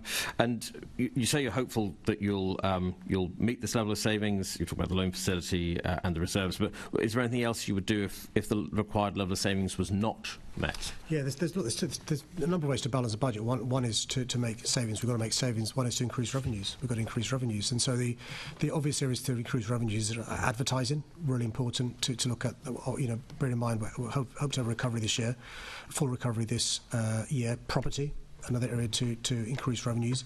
Fares is the obvious area to increase revenues. And so all those things have been looked at in relation to how we can maximise the revenues to reduce the amount of savings that have got to be made. But part of the deal with the government was to make a requisite amount of savings. So we sign up to that deal. We've got to try and make those savings. Thank you. I'll return to some of those points that you comment on there in a bit. But the consultation budget refers to 230 million of high-risk savings over the next 3 years. Could you give us some examples of those? Of the high-risk savings? Yes. Yeah. So, well, it's a definition that TfL use where they haven't got plans developed yet to the point that they're confident in their delivery, and so I don't have a kind of specific example, but it just it reflects that TfL has a well-defined process that I think clearly, having delivered so many savings, it's the low-hanging fruit are gone. It gets more challenging to do so. But they have a process for that, and that confidence, allows us to transparently see how they're getting on. Okay. Moving on then, so Mr. Mayor, how are you managing the other risks to TfL achieving financial sustainability of its incomes? You touched on this just now, but how are you helping TfL develop new income streams to reduce its reliance on fares income? The biggest way to get a balanced budget is to have more passengers using TfL services, right? And that's why the recovery is so important, to get people back to our city. Actually, when you look at revenues lost during the pandemic, the biggest loss was because of the collapse of tourism, both international tourists and domestic tourists, actually more than the office worker, which is remarkable, because one assumes office workers make up a big chunk of fares. They do, of course they do. But actually tourists also make up a huge chunk. The good news is that our investment in relation to Let's Do London appears to be working. The rate of return is, I think, £28 to £1 spent, 660,000 additional visitors to London using TfL to get around our city. So weekend numbers are pretty good, leisure is pretty good. Tuesday, Wednesday and Thursday is good, not excellent, 80%. Monday and Friday is a problem. Monday's about half of that, Friday's even less. On average, we expect this year to get north of 90%, which is still not enough, because if you remember, before the pandemic, on Sundays we were getting north of 5 million journeys on the tube, more than 5 million on buses, more than 4 million on the tubes. I don't see us getting that on a Monday and a Friday, unless there's huge events taking place. Coronation may be one, but we've got to look at every opportunity we have. There is this year going to be big events. May the coronation, the additional bank holiday. We hope to have the Chinese tourists back as well, which is a big thing we've missed for the last 2-3 years. Our tourism campaigns in North America and Germany, France and Germany have worked pretty well. According to the surveys we've done, we're still going to be spending some money in tourism campaigns, but that's the biggest way to support TfL, is getting passengers back. Okay. We heard yesterday that you're yet to make a determination on the TfL fare increases. So what's your thinking on that at the moment? Is there anything you're going to rule out? Where are you with that decision? Sure. I'm more than happy to. So look, my basic thinking is that the cheaper the fares, the more people use public transport. And actually, if you look at the increase in bus usage in London between 2016 and 2020, one of the reasons I put that down to is the hopper fare. And also the fares freeze. And so in other parts of the country where you have people using buses less, one of the explanations I have is because their fares are so much and the buses are unreliable. So we know it works. The problem we have is inflation's where it is, and the government has said that we've got to agree with them what the fares will be next year. My instinct is always to go as low as I can. You know the government's announced 5.9%. We budgeted for 4%, and that's a conversation we're having with the government in relation to what the fares should be for next year. And it's got to be a conversation with the government for the obvious reasons. We've got a funding deal with them, and if we were to go below an agreement reached with the government, we'd have to find the monies elsewhere. You just asked a few moments ago about how we're going to find the savings. Clearly, if we've got to use some of the money that goes towards savings, towards subsidising fares, it's more money we've got to find through savings. And so, all these are part of the calculation we've got to make. So I appreciate this year's particularly difficult decision to make because of the funding deal that's in place. But do you have a timetable of when we will know what your decision is? So we've got to make it. I think there is a date by which you've got to make the decision for the reasons of the pay-as-you-go meters and so forth. And so I'm not sure what the date that is, but it's imminent, I'm told. Yeah. So the government national rail fare increase that was announced on the 22nd of December comes into effect in March. For technical reasons, we need any TfL fare changes to happen at the same time, because obviously, as we know, the national rail fare increases impact the revenues TfL receives, the fares they charge. So basically, now that 22nd December, once that 22nd December announcement was made, that enabled TfL to engage with DfE to understand some of the details and the implications of this under the funding agreement that's in place. So those discussions have happened either side of Christmas. As I sit here, I haven't yet had a briefing on that myself, neither has the Mayor, but clearly we need to try and get through this in the decision-making process in January in order that TfL then have the time to apply the Mayor's decision into their technology and test it to ensure that everybody's charged the right fare on the day that the change comes in. Okay, so listening to that, end of January is when you'd hope to have a it comes on to where we were at the start of the meeting, Chair. I do think that we're going to be trying to get through these things in the next few weeks. Thank you.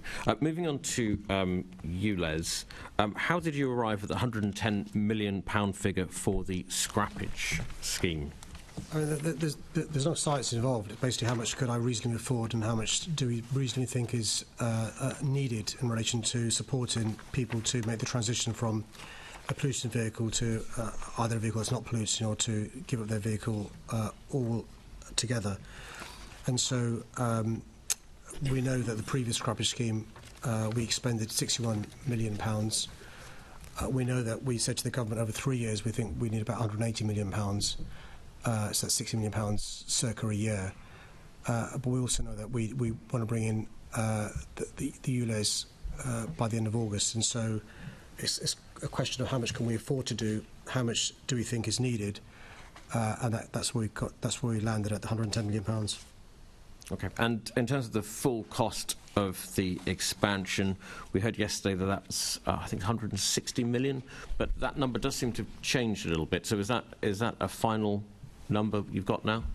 That's what TfL have said. Is obviously as the expansion has gone from an idea to a proposal to a decision, TfL have done more work and refined their costings, and so they say that's what they believe it will cost, and obviously when that work is done we'll have a final figure and see how accurate they were. And do you have a breakdown of that 160 million? I don't. Clearly TfL will have. Okay, thank you. Moving on then to pensions. Mr Mayor, what are your views on the potential reform of the TfL pension scheme? Well, we're required to write to the government by the end of January in relation to the deal we had with the government. It's probably sensible, bearing in mind the TfL have not reached their view, that we wait until we write to the government. I'm not sure whether the government is making public correspondence between us and the government, but I think in the past we've agreed in relation to deals we have with the government, we probably shouldn't make public any conversations we have that are meant to be in private. But we are going to, by the end of this month, abide by the term of the agreement and give the government TfL's response in relation to where we are with the pensions. Okay. And are you concerned at all that current budget proposals don't include pension cost savings? In relation to the TfL's budget? As there are no proposals for change, so nothing could be included. Okay, no problem. That's it for me. Thanks, Chair. Thank you. I've seen Caroline Pidgeon, then Caroline Russell, then Assemblymember Susan Hall. Do I see anybody else at this point? No. So, Caroline Pidgeon. Thank you. I want to pick up on how you're funding the ULEZ expansion, because it came out yesterday quite clearly that you're planning to use your new Green Bond initiative, which of course was announced last year between the draft budget and the final budget. And we've held many hearings looking at this new initiative, which is obviously exciting, but it's still at very early stages. Yet you're looking that this will fund your expansion, which is due to come in August. We haven't seen the prospectus yet. We've been asking about that. What confidence do you have, Mr Mayor, that that is the right funding mechanism for this, and that there's interest in the market to raise the funds that you need for this initiative of yours? Well, we're using cash balances from the Green Finance to support the ultra-low emission zone. The Green Bond is a separate piece of work. As you'll recall, in September last year, quasi-quartang killed the UK bond market, and so there are big problems with the UK bond market. That's a quote, by the way, for Financial Times. You can Google it. And so the bond market is very fragile. And so I think he claims Liz asked him to do it or something. Yeah, but, well, you know, he would, wouldn't he? And so there's a separate piece of work which I'll ask David to explain in relation to the work we're doing around the green bonds. A team's now been set up, there's a committee in place, and we can break down how the plan is in relation to the £90 million with the pipeline work and the other work. The money's in relation to the infrastructure is using the cash flow we have, and the GA Treasury will do a deal with the TfL, and again I can ask David Gallie to explain that, to reassure you in relation to there. So why doesn't David go first in relation to Green Bond, and then David Gallie in relation to the Treasury? Because they specifically said yesterday, I thought that the Green Bonds were going to fund. Yeah. So just clarify, please. Thank you. Clearly, as the Mayor said, over the last year there have been extraordinary developments, and we are still absolutely committed to the Green Bond on the same basis as we set out just under a year ago. But we obviously will only go to market for that bond when the conditions are right. And at the moment, the professional advice that David and his team give us is that now is not the right moment to go to market.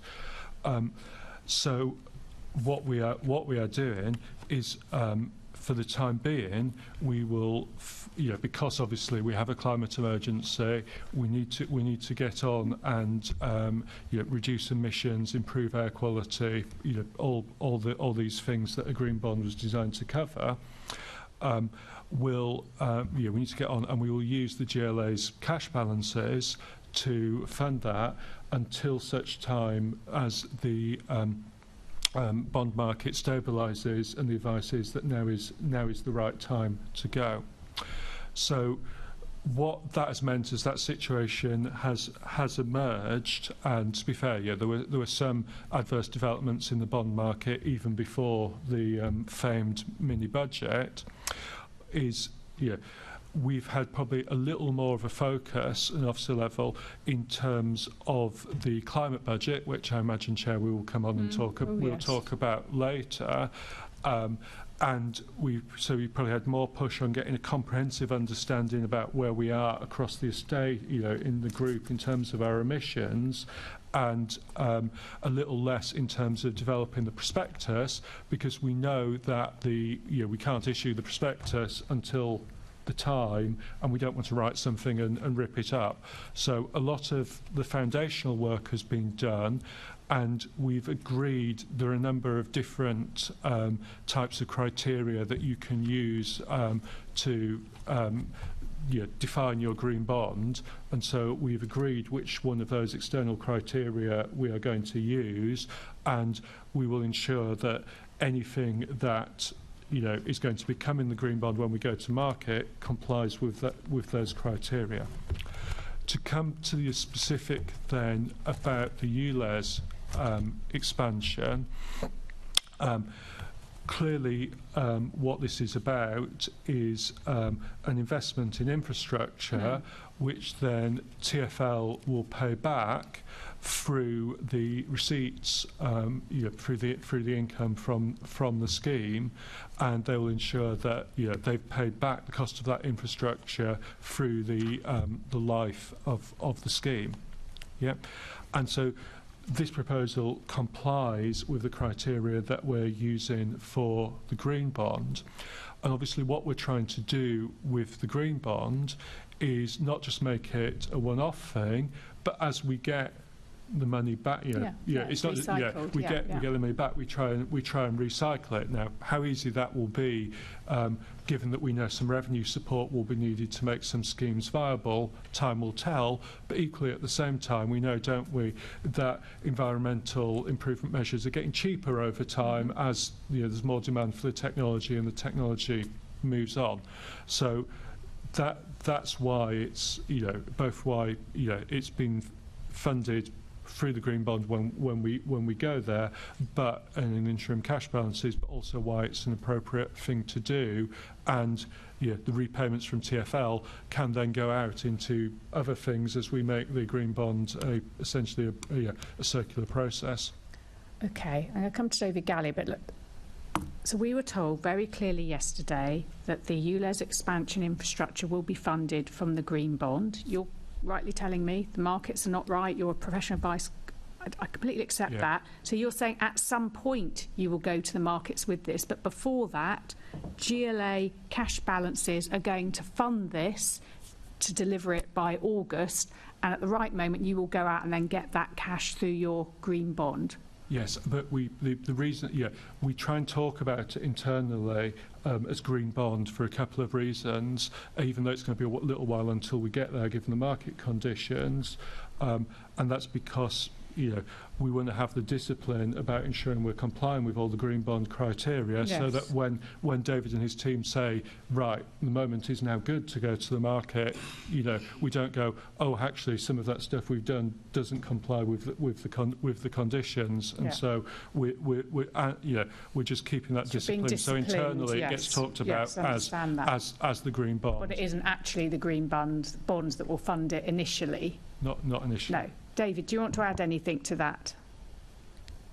No, other than the conversation yesterday that Rachel McLean was very clear that we need to agree with her the repayment terms of the investment, and that obviously in the decision that the Mayor made at the end of November to approve the JULEZ, then that was clearly set out that the green finance was to fund the green bond, the JULEZ at that particular point.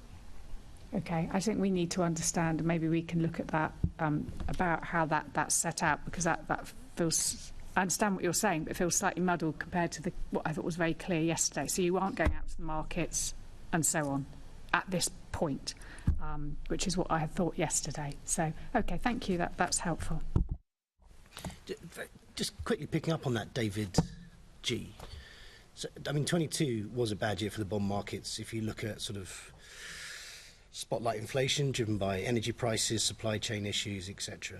And so those inflationary headwinds were a real concern, but they must have peaked by now or be starting to wane.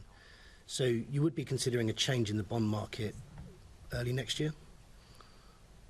I'd hope that we could get it all away, at some point in the summer. But I think we just need to ensure that, it's best value for money. I mean, the whole point of having the green bond as against going to PWRB is that it's better value for money. Yeah. And so that's the key acid test for me as to why we would ultimately go to the bond markets rather than more traditional borrowing forms. Especially when you think that investors coming through a rocky period would probably be looking to diversify next year. I mean, I think we'd be very confident that there's this huge market interest in the prospectus that we will be offering. So we're confident that it will be a cheaper and better viable product. It's just that we need to get our timing right here. It's a huge market interest, bond market that's starting to recover. Would it be wise to leave it as late as summer? Would we start? When would you start looking again at those bond market options? Because if we start committing hard City Hall cash to a programme you know, in January, February, and then you're starting to see some stronger signs of recovery, especially if you don't get any further hikes or, you know, central banks start to go in a different direction. We could be looking to go to market sooner rather than later. Well, ideally, obviously we would do. I mean, obviously it's only an interim financing position to use our cash flow rather than to use the proceeds from the bond.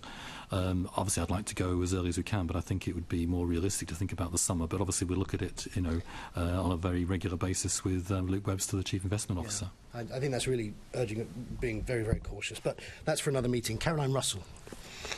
Thank you, Chair. So I just want to go back to fares. And yesterday we were told that it was confirmed to us that the 5.9% increase, if you don't put up fares by 5.9%, you get less money from the government. So that's a strong incentive to have a 5.9% increase. But we were also told, or I was also told, that that you have some flexibility within the overall fares envelope to put some fares up a bit more than 5.9% and other fares up less than 5.9%. So last year you raised a single bus fare by 6.5%, which is a 10p increase, as part of an overall increase in fares of 4.8%. Now, you've said you need to keep bus fares as affordable as possible because it's really good if people are using public transport. Are you looking to freeze or have a lower increase on bus fares given the severe pressures on the cost of living in London? Can I just, the first thing to say is that you're slightly ahead of me because you saw TfL yesterday. They're coming to talk us through this tomorrow. So and then to the Mayor hopefully next week. So you know, kind of what you say is a constant of kind of what I've heard, but I've not been talked through it properly. The second thing is that to hit whatever the precise overall fares percentage is. TfL has a policy, for understandable reasons, that fares round to the nearest 5p.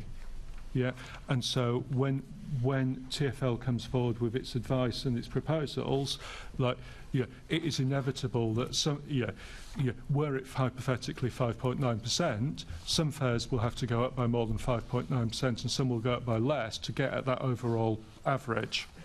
Yeah, so that's just, and that kind of impacted what happened to the buses last year, and clearly I'm sure TfL thinks about this and thinks about, well, if we had to kind of round up a fare year one, perhaps, will we try and round down at year two? But so yes, so my question is broadly, would you be considering, are you looking at trying to protect riders of buses, in particular, in that kind of fares rounding when you're looking at how to apply this? The short answer is yes. I mean, just look at the last 6 years, what we've tried to do in relation to those who use buses, but also look at what we announced in September in relation to the all-day peak from Heathrow fares for journeys. So the basic principle is we try and make sure that public transport is as affordable as possible for those who need it the most, least likely to afford it.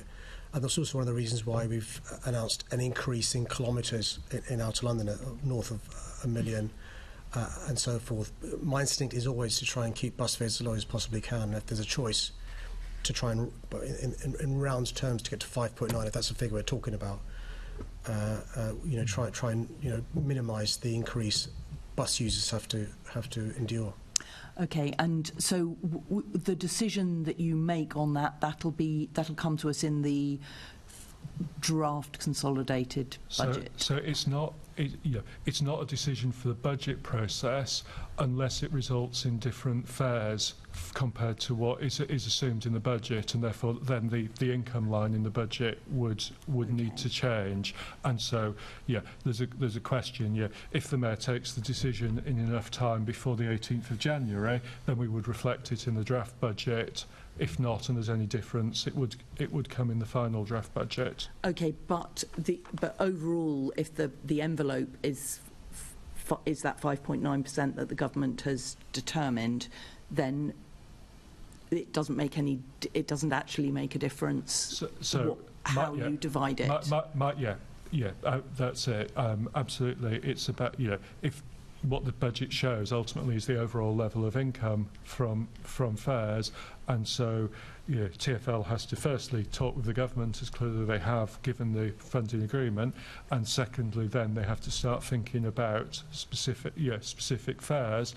And some of that probably does, while on buses in one sense you have freedom because the bus network's entirely under mayoral control, fares are more complicated around some of the rail network because obviously there are national rail agreements, national rail fares that come into play there. And when you kind of go, oh right, that means we need to do, given the rounding, etc., we need to do X% there, that then impacts what you can do on the buses in order to get to the overall average figure. So there are complications there that TfL have to work through and will get taken into account in their advice to the mayor that we'll obviously publish in the normal way. Okay, well, we'll look forward to hearing exactly where that all lands. The next thing I wanted to raise was Vision Zero. You probably remember last year under the managed decline budget, Mr Mayor, we had a conversation about how the difference between the way safety was dealt with on rail and tubes and the way that it was being dealt with under the managed decline in terms of our streets, where it was being termed as an enhancement, and you agreed with me that Vision Zero was absolutely fundamentally important. Now, yesterday, Andy Lord committed to take away the possibility of in future tracking Vision Zero more clearly through the budget process as we track the climate budget, and the benefits of tracking the climate budget have been coming out in every meeting we've had. The climate budget questions have been very revealing about how each part of the GLA is taking the overall 2030 net zero commitments. And I just wondered, would you give your support, Mr Mayor, to trying to find a way to track Vision Zero spending through the GLA budget process, because it's not just about healthy streets, it's also the Met plays a part, and it is something that while some parts of the GLA won't have any Vision Zero element, but it's not just in the healthy streets budget. Yeah, I think we should. It will also help us in relation to staging posts, the ambition we have in relation to zero deaths, but also it's got to be a joint endeavour. And can I, Chair, take that away and speak to not just TfL, but also the other functional bodies? I suspect TfL may want to hold the ring on this for obvious reasons. Just to reassure you, we discuss it at every board meeting, and Will Norman's doing a brilliant job holding the councils to account, not in a sort of adversarial way, but holding them to account this as well. But let me take this away, and also can I also suggest that Will meets with Caroline to discuss any particular ways we can move forward quicker on this, because we're coming up with timelines in relation to targets that we agreed. We're making good progress, but it's been sluggish recently. And I'm particularly keen to pick your brains in relation to some of the increase in car usage we've had, vehicle usage, and how apps are perversely incentivising some of these vehicles to use side roads they otherwise wouldn't be using and stuff. So I'm really happy to do that. Thank you very much. And then just finally, on TfL and climate risk, we heard yesterday about this last year, TfL rails, for instance, have been exposed to temperature extremes. They're designed for -10 to +35 degrees, and they've experienced 40 degrees. I understand TfL are doing some very welcome research into these impacts, and now they've got the real data from what happened last summer. And luckily we didn't have any rail buckling, but there were risks of fireside tracks, wooden railway sleepers, and also the kind of flooding we've seen from the extreme rainfall events disrupting stations, with water pouring into stations. So do you think that there is something more that could be done to communicate the kind of the the type of climate risk. I mean, the fire brigade, for instance, have been very clear about the climate risks and the way that is impacting on their working practice and the way they're having to budget for kind of protecting London from those climate risks. Do you think there's more that could be done to communicate those risks, both to Londoners but also within the GLA group? I mean, I think we've published and publicised the piece of work we did. I think by 2030, between a third and a quarter of our stations will be regularly flooded unless there's action taken to address climate change. So it's bad enough, as it currently is with stations being flooded when there's, flash flooding and stuff, but in the future it could get even worse. No amount of adaptation that we do with the finite money TfL has and GLA have can address that. That's why during the summer, when we had the fire service having the busiest couple of days since the Second World War, we were saying to the government, listen, in addition to adaptation, we've got to prevent these temperatures increasing by what they look like they're going to be increasing and stuff. So we'll carry on doing what we can in relation to public education, where we can. TfL does their bit, but I think we need to recognise that this is a consequence of climate changing and the temperature rising. And so we will continue to try and adapt our services to address the issue of, minus 10 degrees post north of 40 degrees, as we saw last summer.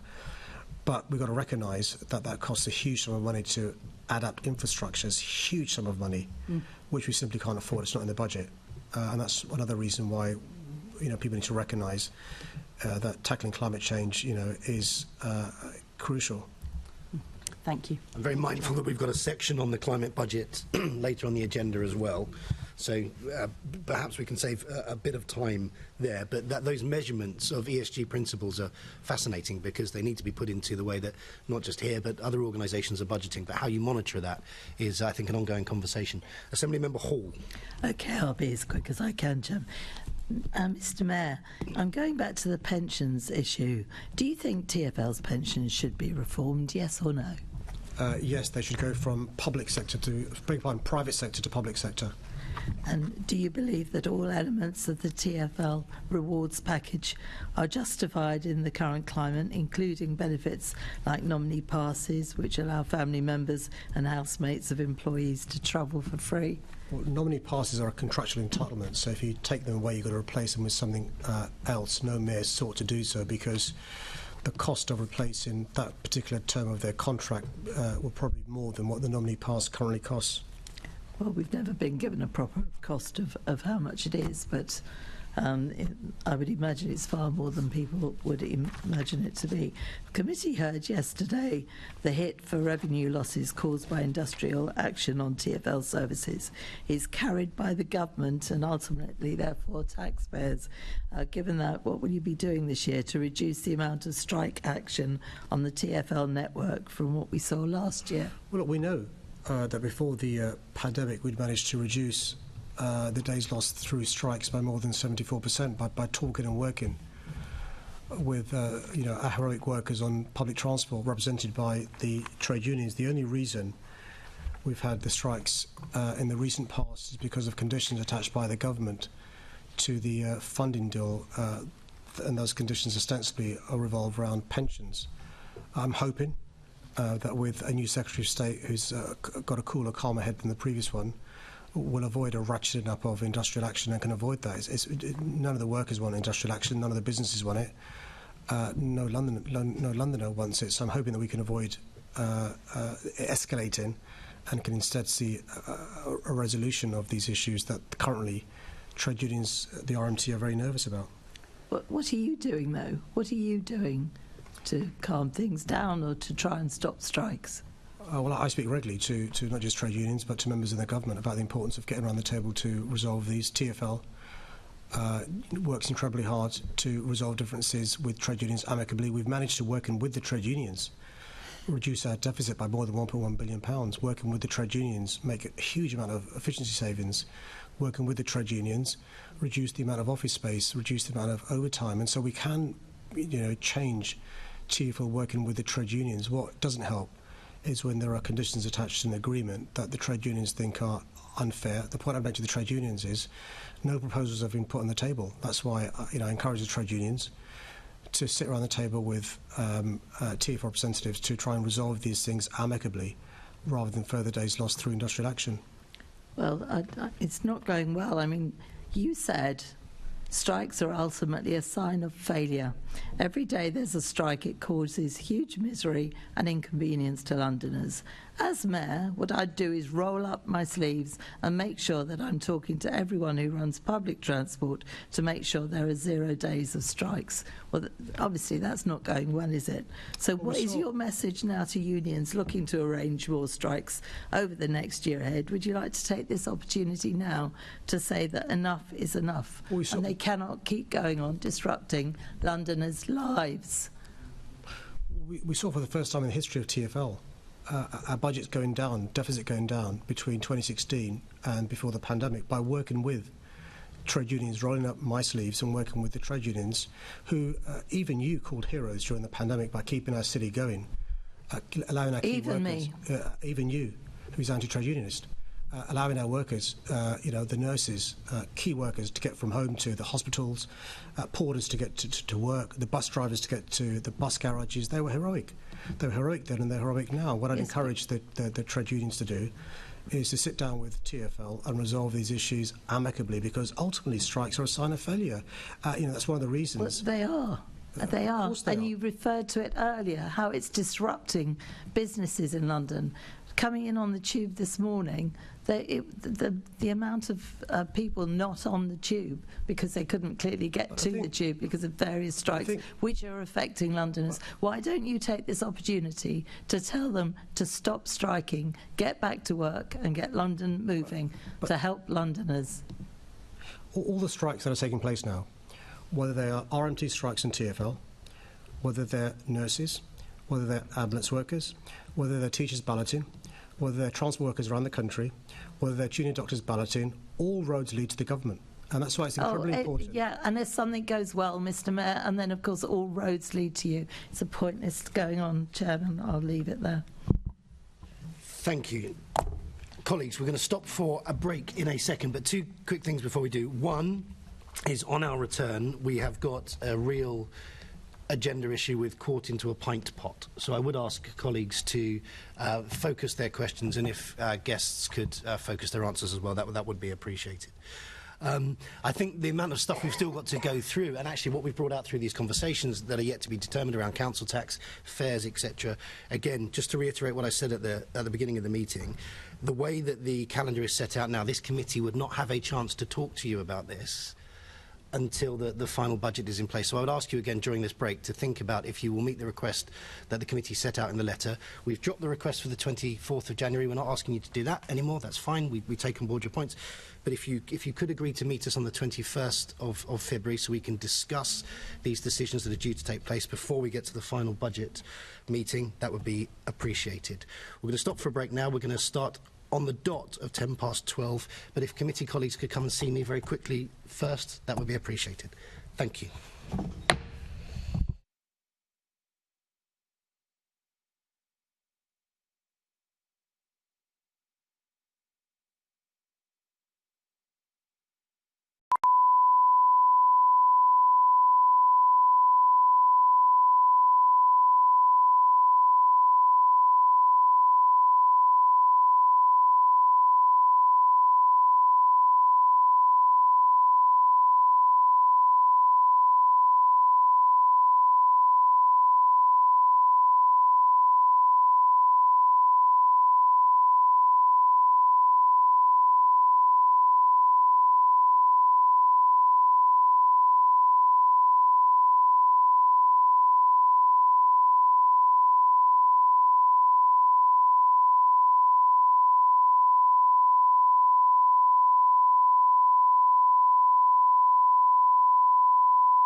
Good afternoon, everybody, and welcome back to the Budget and Performance Committee meeting, part 2, the revenge. We're going to move in to deal with some quite complex issues in the limited time we've got left. So I would like to ask colleagues once again to think about how they ask their questions and for the responses that come back.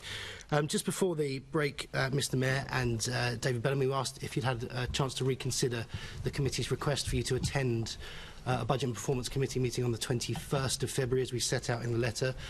We really do think it's important, mindful of the amount of stuff we've got to get through and mindful of the decisions we're still waiting to hear taken around council tax, fares increases, any incoming money from business rates, etc. So have you had a chance to think about that, and will you be willing to come along to that meeting as requested on the 21st? Chair, we had a brief conversation. I guess a couple of things I'd say. Firstly, I think the committee knows that I'm always happy to try and help the committee, and officers are, with any technical questions.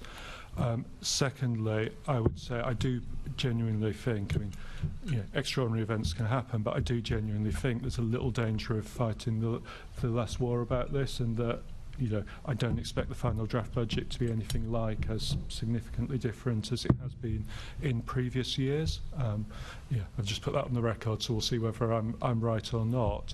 I do think the thing that we could perhaps usefully look at is the balance between committee meetings and plenary time. As some of you will know, for many years the final budget plenary was a 1-hour session, and then it was decided to increase that to 2 hours in order to create a forum to discuss those changes.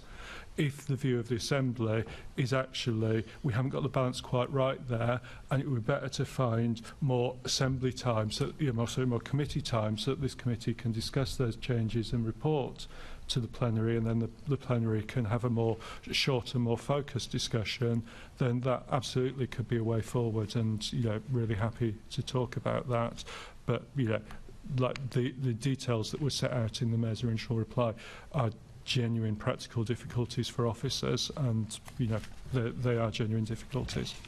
So I think that the process that we go through could be more effective, and I think that that is something that I know David, Gallie and others are working on. I think this committee would appreciate both the Mayor and yourself coming along on the 21st, just so we can iron out some of the last issues. The length of that meeting is one that could vary. I'm not the chairman of the plenary committee, so I can't speak for them, but I think I just wanted noted that we made the request a couple of times. We made the request in the letter. We've asked for that attendance, and it's not something you feel that you can do. So that is noted by the committee. Moving on to the next issue to talk about, which is MOPAC funding, and we're going to hand over to Assemblymember Hall. Thank you. I'll try and be quite quick, Chairman.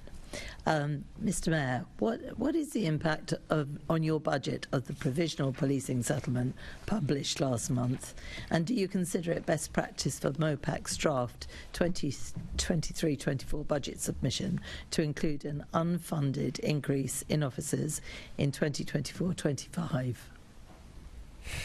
So the draft budget has been published, sets out the original plan to increase the precept by 1.99%, and that's been set out the consequences of that. You'll be aware of the views of the current Commissioner and the former Commissioner of the needs of our city for 6,000 additional police officers. It was the case last year that the government hasn't acceded to the expert view of the Commissioner and the former Commissioner. We do know that it's been incredibly difficult to recruit the numbers of officers we'd like to recruit, although we've managed to recruit more than 10,000 over the last 3 years. That takes into account not just the uplift programme, but also attrition, retirement transfers, and so forth. So to recognise that it's simply not going to be possible for us to recruit the 6,000 officers we'd want to do, even if there was the funding, that's been taken out of 23-24, but it's still an aspiration and a target for us to have the additional officers, and the new Commissioner agrees with the view of the former Commissioner and myself. That figure's around 6,000. So, David Gallie, do you consider it best practice to have that in the budget? I mean, it reflects the policy decisions that have been made by the Mayor and Deputy Mayor for Policing to keep in for 24-25 2024-25 that level of non-structural gap at 81.7 million and a higher figure in later years. So it reflects the policy priorities of the Mayor and the Deputy Mayor. Okay, Mr. Gallie, is the MPS alone in the GLA group that it's basing its future years plans on unconfirmed funding?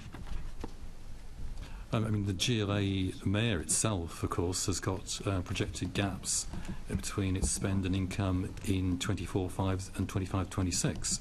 I mean, clearly the imperative upon all the Chief Finance Officers across the group are to look to have plans to balance that, but at the moment both the GLA and MOPAC are unable to do that.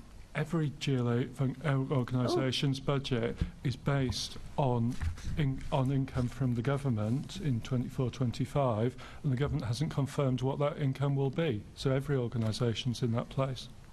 Yes, I'm just reflecting on the little paragraph that the Mayor read at the beginning about how financially prudent you are and how highly financial the transparency is and everything else.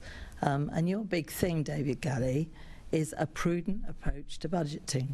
The consultation budget uses the word uncertainty 17 times and expresses caution throughout. You wrote just after Christmas to all the committee members to let us know a previous assumption you'd made would likely vary by 20 million. So why are you content with an 82 million and a £118 million budget gap caused by including wanted or hoped for money more than what is likely? Assemblymember Hall, the requirement legally is to have a balanced budget in the forthcoming year. There is no requirement to have a balanced budget that's set out for years 2 and 3. And as David Bellamy has set out, clearly the uncertainties, and sorry to use it 17 times in the report, but it does reflect the realities. The uncertainties in future years, are endemic, as we've rehearsed at length. The whole situation with the additional police officers, of course, we'd all rather there were thousands more. I can't think of any of us that wouldn't applaud that. But to start with, I recall Cressida Dick asking for 5,000 extra. And then through conversations, I assume, she then agreed with the Mayor at 6,000. But it skews the budgets, doesn't it? By going to what you're assuming that hasn't been promised. It skews the budget for future years. As you'll be aware, for 23-24, that assumption has not been made this year by MOPAC. But in future years, the Mayor and the Commissioner are clear that that's the aspiration, the policy imperative, which then needs to be reflected in our ongoing future years' plans. OK, so then would you allow other parts of the budget to be written like this? Could the Mayor add, say, 118 million in hoped-for funding to the missions, foundations, both things that Assemblymember Pigeon and I are not happy with anyway? Would you allow that for an example? Well, the purpose of the budget and future years' budgets beyond the initial first year is to set out the policy plans of the organisation. It reflects, say, just going on to climate budgeting, for instance, it reflects the fact that there's, again, a huge gap between the aspirations that we have around climate budgeting and the resources that we have. So I think, certainly for future years, I think it's inevitable that there will be showing a level of gap between anticipated level of resources and needs and policy aspirations. So I think it's a perfectly natural and normal process to have that in future years' budgets beyond the need to balance the forthcoming year's budget. Yes, or one could go with more reality, but perhaps I'd go for more reality and you'd go for hope-fors or wishes for or whatever. Mr Mayor, what conversations are you having with government on the national and international capital cities underfunding, and have you made any progress on the issue over the last 12 months? Every time we meet representatives from the government, we raise the issue. The new Commissioner has also raised the issue. I'm hopeful that the police funding review that Chris Phillips announced shortly before Christmas will be an opportunity to get back into this. You'll also be aware, Assemblymember Hall, that although there's a provision for us to get a special grant if we spend more than 1%, yeah. we very rarely get there because our budget's the police budget. I agree.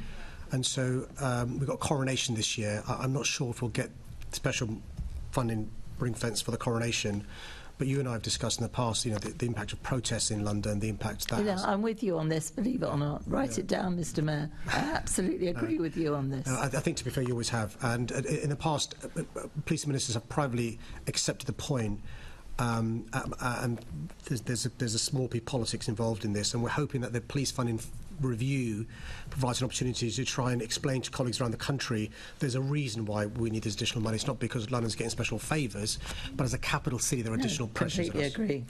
Chris Philp is a very good minister. So and he's London agree as well, which helps. Yeah, no, I agree with you. Make the most of that. So the Commissioner informed us that tens of millions for reform have been excluded from his budget proposals. And I think you touched on it slightly earlier. Do you know the extent of this budget pressure and how that is going to be funded? No, to be fair to him, it's not his fault. He began in September, and so he didn't have a chance to. I accept that.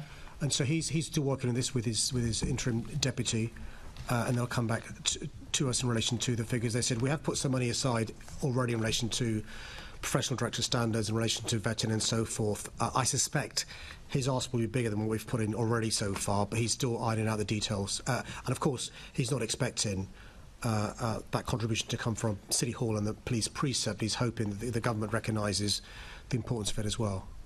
OK, well, we wait to see on that. And how concerned are you about the delivery of MOPAC's capital programme? Well, we get no money from the government in relation to capital programmes, so what we're trying to do is use the monies we have to, improve the facilities that police use, from estates to fleet. You'll have seen the new initiative from the Commissioner for every officer to have a mobile phone. Most police forces around the country, their officers have a work phone. Most politicians have a work phone, and so forth. And so there are other asks he's got, none of them unreasonable at all. We're trying to meet. It is difficult, though, because obviously we don't get money from the government for capital. We got sort of 3 million last year, which is clearly nowhere near enough. One of the things that I know frustrates the Assembly is the continual delay on an estate strategy. Yeah, I was coming on to that, absolutely. And that's we're agreeing too much here.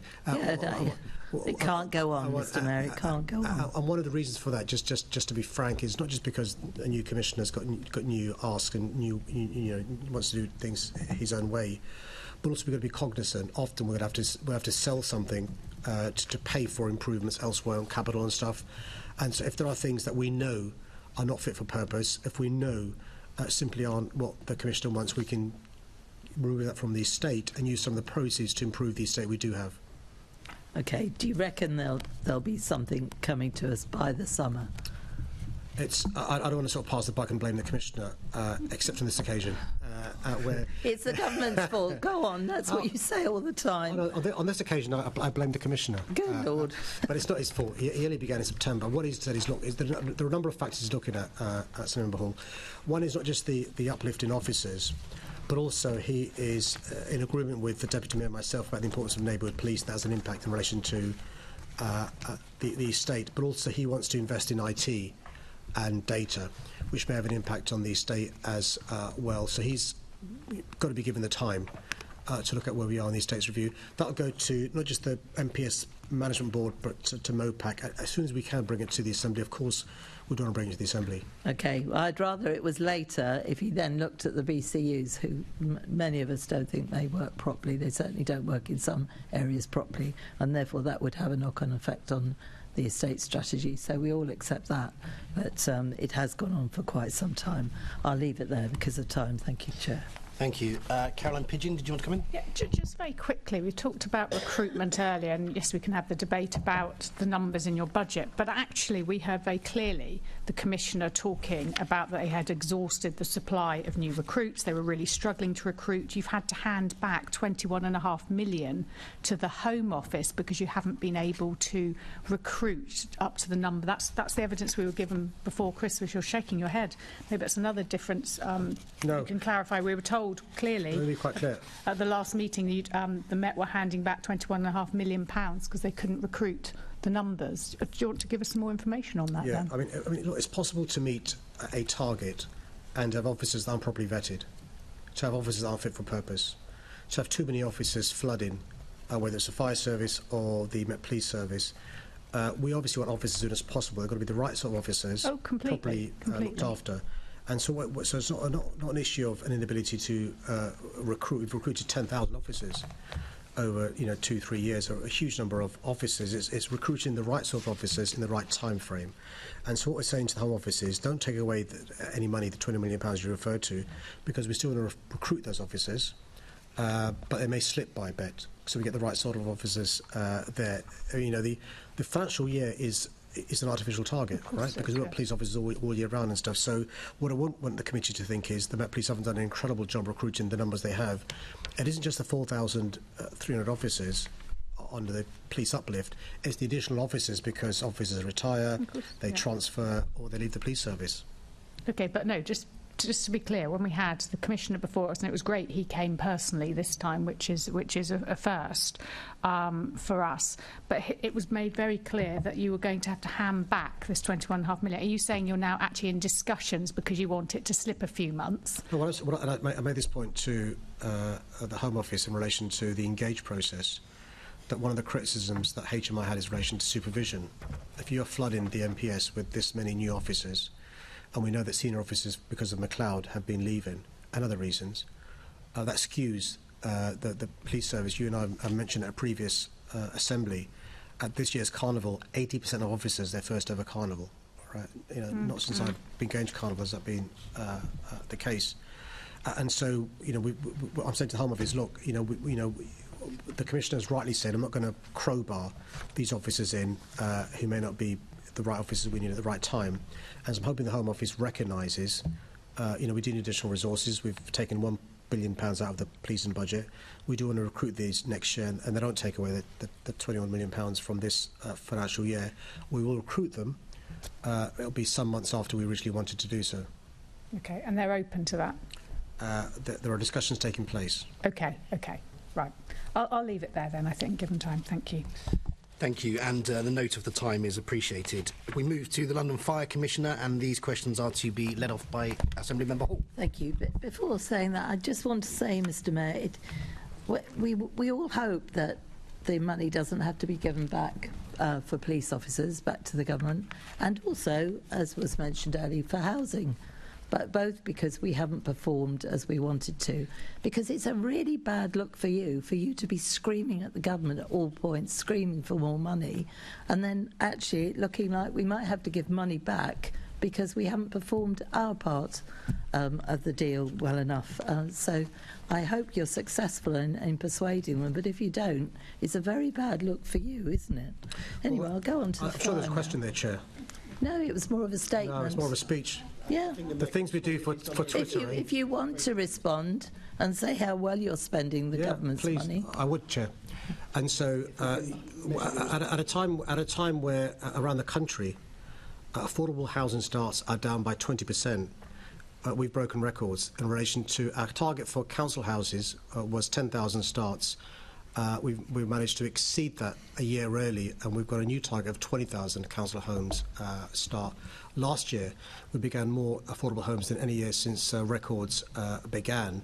And we've also now got councils building again council homes. In relation to policing, at the same time as recruiting and reforming a commissioner, we've managed to recruit more than 10,000 officers over the last 3 years. But the consequence of the McLeod pension case is officers choosing to retire, leave them at police service, which means the numbers of officers we need is far greater than would otherwise be the case. We've exceeded the target of 4,300 new officers by 5,500, but because of challenges, because of decisions outside our control, we've got to recruit more officers than would otherwise be the case. And by the way, other police forces around the country, other councils and metro mayors around the country aren't doing anywhere near as well as we are in relation to either Thank you. I've given you a chance to respond, Mr Mayor. I'm worried about time with the committee. I know, and I think he's missing my point completely, intentionally. So, Mr Mayor, what is the impact on your budget of the provisional local government settlement published last month? So, do you mean the local government finance settlement, the £91.3 million? Yeah. As I said in answer to the first question the Chair asked me, so we've got £91.3 million from local government. 70.8 is recurring. Some of that, as David Gallie said, is to go to MOPAC. Some of that is a one-off general services grant, 20.5 million. There's separately the Home Office grant of 42.2 million, which, as I said, is less than what we estimate the inflationary costs to be, which are in excess of £100 million. Separately, the government's announced two things relevant to the discussion we're having. One is the ability of PCCs to increase the police precept by up to £15, and secondly, the ability for the non-policing precept to go up to 2.99% in pounds. That comes to £29.3 million of additional money that could go to the Met Police Service. In pounds, that comes to an additional £3.7 million that could go to the Fire Service. So if I decided not to go to the maximum the government's allowed me to do so, that's money we've lost this year for the Fire Service and Police Service, and in every subsequent year. But also it could lead to us having an additional reduction in the grant we get from government next year. So do you support the Commissioner's view that additional funding from the government may be available to cover pressures on salary costs? Yeah, but what he's talking about is a wider issue. So so in relation to what in the police, in the police is different from the fire service. And the fire service, of course, is an employer agreement. We've budgeted for, I think, 2% in relation to pay. The 5% was rejected. I'm hopeful that the national FBU reached agreement with the employer organisations to reach an agreement. The reality is, as it is, we're spending, I think, £20 million more on the LFB than the government thinks we should. We simply haven't got the money in relation to an increase greater than what we've currently budgeted for, that the LFB have found money for. I think the thing I would add to your question, Assembly Member, is that in making an offer of 5% this year, that was very challenging for the Commissioner to do here in London. Frankly, it was a surprise that the National Negotiating Mechanism got to a 5% award, because as we know, the Mayor funds the Fire Brigade by more than the government recommends, and that probably makes the difference. Whereas in other areas of the country, fire authorities are under real financial trouble, and so it was a surprise that offer was made. And it's probably in that context that the Commissioner is saying, look, the government really does need to step in and provide additional funding. Clearly there's a wider question about the government's attitude to public sector pay at the moment, and so probably everybody will have their own view on how likely that is, but that's probably the context in which the Commissioner was speaking. Okay, so Mr Mayor, what would your message be to London firefighters as they consider their vote before the ballot closes at the end of January? What would you say to them? Well, firstly, thank you. Thank you for the work you did, not just during the heatwave last year, but you do day in, day out, literally risking your lives to take people out of often burning buildings or other terrible circumstances. I understand the cost of living crisis you're facing. We've maxed out the amount of money we can give to the fire service. You've seen the investment that I've put into the fire service. No fire station closed down since I've been the mayor. No firefighter posts being lost. No appliances being cut.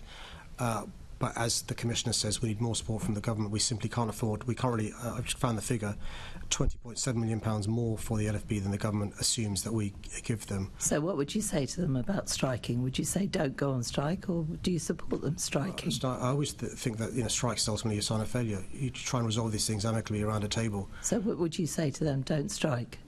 I'd say to them, try and resolve these differences with the employer. The London FBU do a brilliant job working closely and collegiately with us, but you'll know it's a national ballot in relation to firefighters across the country. I'm just trying to get your view whether you think they should or shouldn't strike.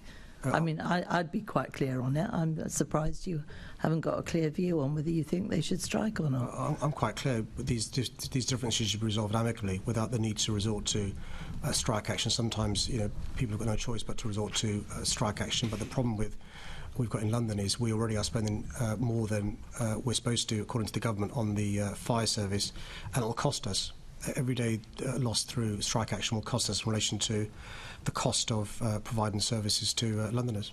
Absolutely, and Londoners will suffer. So I would say, please don't strike. I'm sorry you can't feel that you can say, please don't strike, but there we are.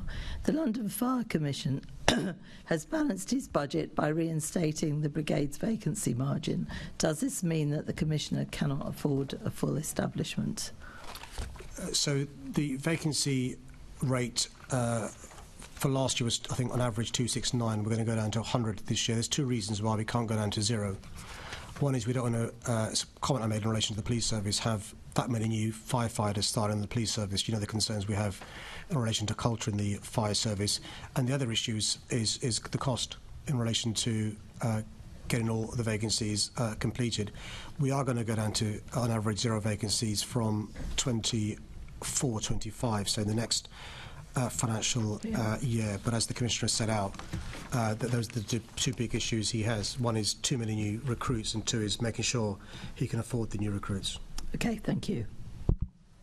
Thank you very much, Assemblymember Hall. I have Nick Rogers, then there's a possibility with Assemblymember Clark and possibly Caroline Pidgeon. But Assemblymember Rogers.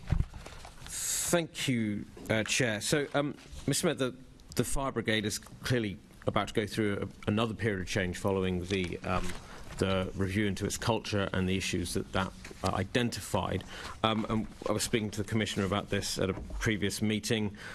There are some aspects of the changes which I think are probably easier to quantify than others, so body-worn cameras, for example, outsourcing complaints procedures, but there are other aspects which are perhaps harder to quantify. So I was speaking to Andy Rowe about the fact that these problems are so widespread, and he has quite rightly said that he will be taking basically a zero-tolerance approach. Anyone accused of inappropriate behaviour will be suspended. But there's the potential that you'll be suspending whole teams, whole watches who get accused of this behaviour. And there will obviously be a financial impact to that. So I'm wondering how you establish what the financial impacts overall from the cultural review will be, and are those reflected in your consultation budget? So the community risk management plan does take into account some of the changes required to transform the fire service. If you remember, there were 2 rounds of consultation because the Commissioner was keen for this to be the best engaged London safety plan, what's the old language, that we've ever had. So some of this is already in there. In relation to the cost consequences of the independent review, the short answer is no. There's not a pound sign yet in relation to what that will cost. The Commissioner is quite clear. He wants to change the culture in the fire service, and you gave a good example in relation to it could lead to, for example, X number of firefighters being asked to leave the fire service, being sacked. The Commissioner at the moment is not of the view that will be the case. A lot of this may just be, and I don't mean this in a patronising way, so please don't take that way, some fighters being ignorant or prejudging or not understanding about the importance of inclusion and so forth. And so it could be just, education. I'm not suggesting courses are the answer to everything, but you've rightly gave the extreme where firefighters leave the fire service. Some of it could be the cost of training, the cost of educating firefighters. Some of this is generational. It's not because people are inherently racist or sexist or whatever, I don't think. That's from my experience of the fire service. But you can't run away from the 2,000 responses to the cultural review. So, again, not criticising the Fire Commissioner, he's got to be given a better time to come back if there's any additional things he thinks he needs in 23-24. We do have, I'm not suggesting that he uses this, a budget flexibility reserve, which could be used, but we've got plans for that going forward and stuff, so we're hoping that's not required. But I think it's a fair question you have, and I think the fair answer would be no, it's not been priced.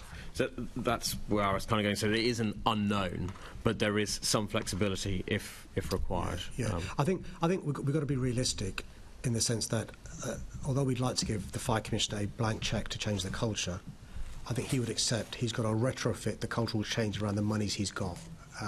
That's the honest answer, because he knows he's got a finite budget. He recognises that he's got to make efficiencies. I think the arrival of Mushtaq Ahmed has changed their attitude towards money and efficiencies. If you remember, in previous years, they tend to think that the budget flexibility reserve is a nice way to help them out. He's now set out £23.4 million worth of savings that they're going to make. So I think the challenge I'd put back to the Commissioner in relation to if he needs more money for cultural changes, listen, you may need to think about more efficiencies to try and pay for some of this. But I'm hoping, though, and you'll know this from your experience of London, a lot of this hopefully won't cost money in relation to changing people's attitudes and stuff. You've given examples of some that will. Body Worn Video is a good example. That will changing some of the watches may lead to some, in relation to that, less overtime may save money as well as change some of these patterns and stuff. So some of this may lead to money being saved. Less firefighters leaving could save money in relation to a positive benefit of cultural change. Excellent. Thank you very much. Thank you, Chair. Thank you. Assembly Member Clark, did you have a question? I don't have anything that hasn't already been covered. Thanks. That's appreciated. Thank you. Assembly Member Pigeon. It's just a tiny question. I'm conscious of time, but carrying this greater vacancy, this average vacancy margin, and given the points that a colleague has just made, are you expecting the overtime budget to be really under pressure this year, maybe increase and maybe have to then dip into the budget flexible reserve in order to help that out? No, firstly, just there's always been vacancies in the fire service. So there's nothing new there. We'll get a more grip on it. One of the reasons why we're getting a grip on this is to avoid overtime being used as a panacea. Actually, it's the other way round. Okay. And what the commissioners, inherited was a situation where overtime was used almost in a lackadaisical way, and there's almost an incentive not to recruit because overtime, right? Yes. And so he's trying to reduce the use of overtime. And that's why he's staging the increase of positions in relation to going from vacancies of, on average, 269 to 100 to an average 0. Okay. And I think what I'd say is that, if you imagine a fixed headcount through the year, nobody joined, nobody left, then you would see overtime much lower because of the work that the Commission has been doing. Yes. So they have had a real focus on it. From a budget perspective, if you do get more people leaving than you expect, whether that's because of the culture review, whether that's because of the pension situation, then you may well see some overtime go up, but that would you'd be spending less on salaries. The fundamental problem that you have in managing this, if you're the Commissioner, is that firefighters can retire on 1 week's notice. Oh, I know, it's extraordinary. And so there is this. Like when we talk about the pension situation and how that might play out, and the honest truth is nobody can know. And so it's not, obviously the brigade has to take a view on, well, how many people are we going to try and recruit each month? But they can't know, well, what's going to happen in terms of departures, never mind the culture review, as Member Rogers raises, but the pension situation, and that may lead to more retirements, but it's unknown. And so, they've got to do the best forecasting and keep agile there, but the key thing is the core overtime in terms of having that level, and the focus the Commissioner's got on being much better about that is really important. Good. So next year we should hopefully see that come down. Thank you. Thank you, Chair. Thank you. And picking up on the point of overtime and it's the march of its winged chariot, I'm looking at how much we've got left to get through. So I'm just saying we might overshoot by about 15 to 20 minutes, if that's okay with you. We would appreciate that. There's so much detail here and we don't want to miss any of it. And we're moving on to talk about the LLDC now, and that goes back to Assembly Member Pigeon. Thank you very much. Mr Mayor, what involvement have you had with LLDC and West Ham about trying to secure a naming rights deal for the London Stadium? And are you prepared to sort of step in here and try and work with West Ham and LLDC to secure this? Because we had a very good session with Lynn, and we heard very clearly from her point of view. We've since had extensive correspondence from West Ham, which sets out that they have wanted a fresh approach to the ownership, operation and control of the London Stadium. They have offered to help with naming rights and so on. Now, I realise, both sides, if I can put it like that, are sort of playing a certain role. But actually, doesn't it make sense to get everyone round the table and see if we can use West Ham's professional skills and so on to try and get that deal, because that helps the taxpayer here? Well, Chairman, with your permission, can I begin by passing on my condolences to the family of David Gold, the joint co-chairman of West Ham, who sadly passed away last night. We know his commitment and love of West Ham. He's a lifelong fan. Poor soul. of West Ham, but he saw the glory days, the Bobby Moore days, and the FA Cup winning days, and he invested a lot in that club, in that part of London, and I'm sure I speak on behalf of the Assembly as well, if you don't mind, and saying we pass on our condolences to Mr. Gold's family. Thank you, Mr. Mayor. That's agreed and noted. In relation to the stadium naming rights, I'm more than happy to get involved as and when. You've got to be careful in relation to not cutting across the work of the Chief Commercial Officer, LLDC, and indeed West Ham. I've seen the correspondence that has been copied to all and sundry, and you've got to be a bit careful. I say this with affection towards those running West Ham, as well as LLDC, that sometimes you can play to a gallery. And so, and also, we don't know, there are also differences in relation to, and money's been involved in relation to litigation, arbitration, and so forth. And I think the point that the LLDC representatives would want to make is, and I think it's a point made in one of the letters I've read, is if we could resolve those issues first, it makes it much easier to work collegially with the football club. That being said, we also got to be careful not to scare away somebody potentially thinking about being a sponsor by giving the impression we're at daggers. We really aren't. West Ham have made huge progress working with us in the last few years. Since when I first became mayor, relations weren't great. The operation, they've improved hugely with E20 and West Ham. If you remember, Senator Pigeon, the conversation we'd have about the cost of moving the seats every year. Oh, extraordinary. Yes. Again, we've really worked with West Ham. We've been great. I know West Ham are really happy about the colours around behind the goals. It was a real bone of contention with the fans as well. Again, working closely with West Ham, we've really worked well there.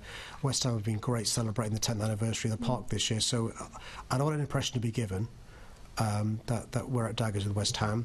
But you'll appreciate that, and those who are potential sponsors will appreciate there are often, agreements to be reached between us and West Ham. We couldn't agree a stadium naming right deal without West Ham's cooperation and partnership, and so it's got to be done collegially with West Ham. And so I know there's a temptation for me to be doing the cold calling, getting potential sponsors in. I would trust the judgment of our officers. So, for example, I'm very happy to negotiate with Major League Baseball to get games here. I'm really happy to negotiate with NFL to get games here. We've got 3 games here, and there are other examples with London and Partners with big employers and so forth. But you've got to trust your officials to let you know when it is they want you to get involved. I'm more than happy to get involved as and when I'm advised the right time to do so. Yeah, I absolutely take what you're saying and agree with that. But it just feels that there are possible issues with the relationship. It is improving, but actually, it's quite clear in the correspondence we've had, West Ham are going to the market shortly for a new primary sponsor. It would be potentially a good opportunity, and given they have expertise in this field, and we have tried, as a public sector for 10 years, to get sponsorship for the stadium, every year, and I really respect Lynn and the team, I really do. I think they're fantastic. They come and say, I'm the most positive ever, we're going to get a sponsor, and then we come back a year later and we still haven't got anywhere near. And I just wonder, could you even just facilitate getting everyone together to look at the, what are the options, what's the sort of timescales, just to give it that impetus, which you can do from your role as mayor? I'll bring the Chief of Staff, who's again itching to come in, Chair. But look, you've seen the press reports today. And speculation around what happens to the late Mr. Gold's share of the club. You'll have seen in the media, acquisition of shares in relation to West Ham. That's a regular occurrence with a football club in the Premier League, I'm afraid. But I take your point about the link between a shirt sponsor and the club. It's not the case, by the way, that all Premier League clubs have that link between the shirt sponsor and all the rest of it and stuff. But I hear your point loud and clear, and I'm more than happy to get involved as and when. I just think it might be good to get together at this stage. I'm not saying you then get involved in the micro, just to give it that strategic direction and a bit of focus, because it feels like it's going on. Have you got something specific to add, David? I really want to. I mean, the first thing to say is that, it's been an incredibly difficult few years. This is not the only Premier League stadium that doesn't have naming rights where it's been sought. It's a difficult market. The second thing to say is to recognise if you're West Ham and you're thinking about sponsorship, you're thinking holistically about your assets. So you're trying to think about the ground you play in, you think about your training ground, you're thinking about your shirts, you think of some of your other collateral.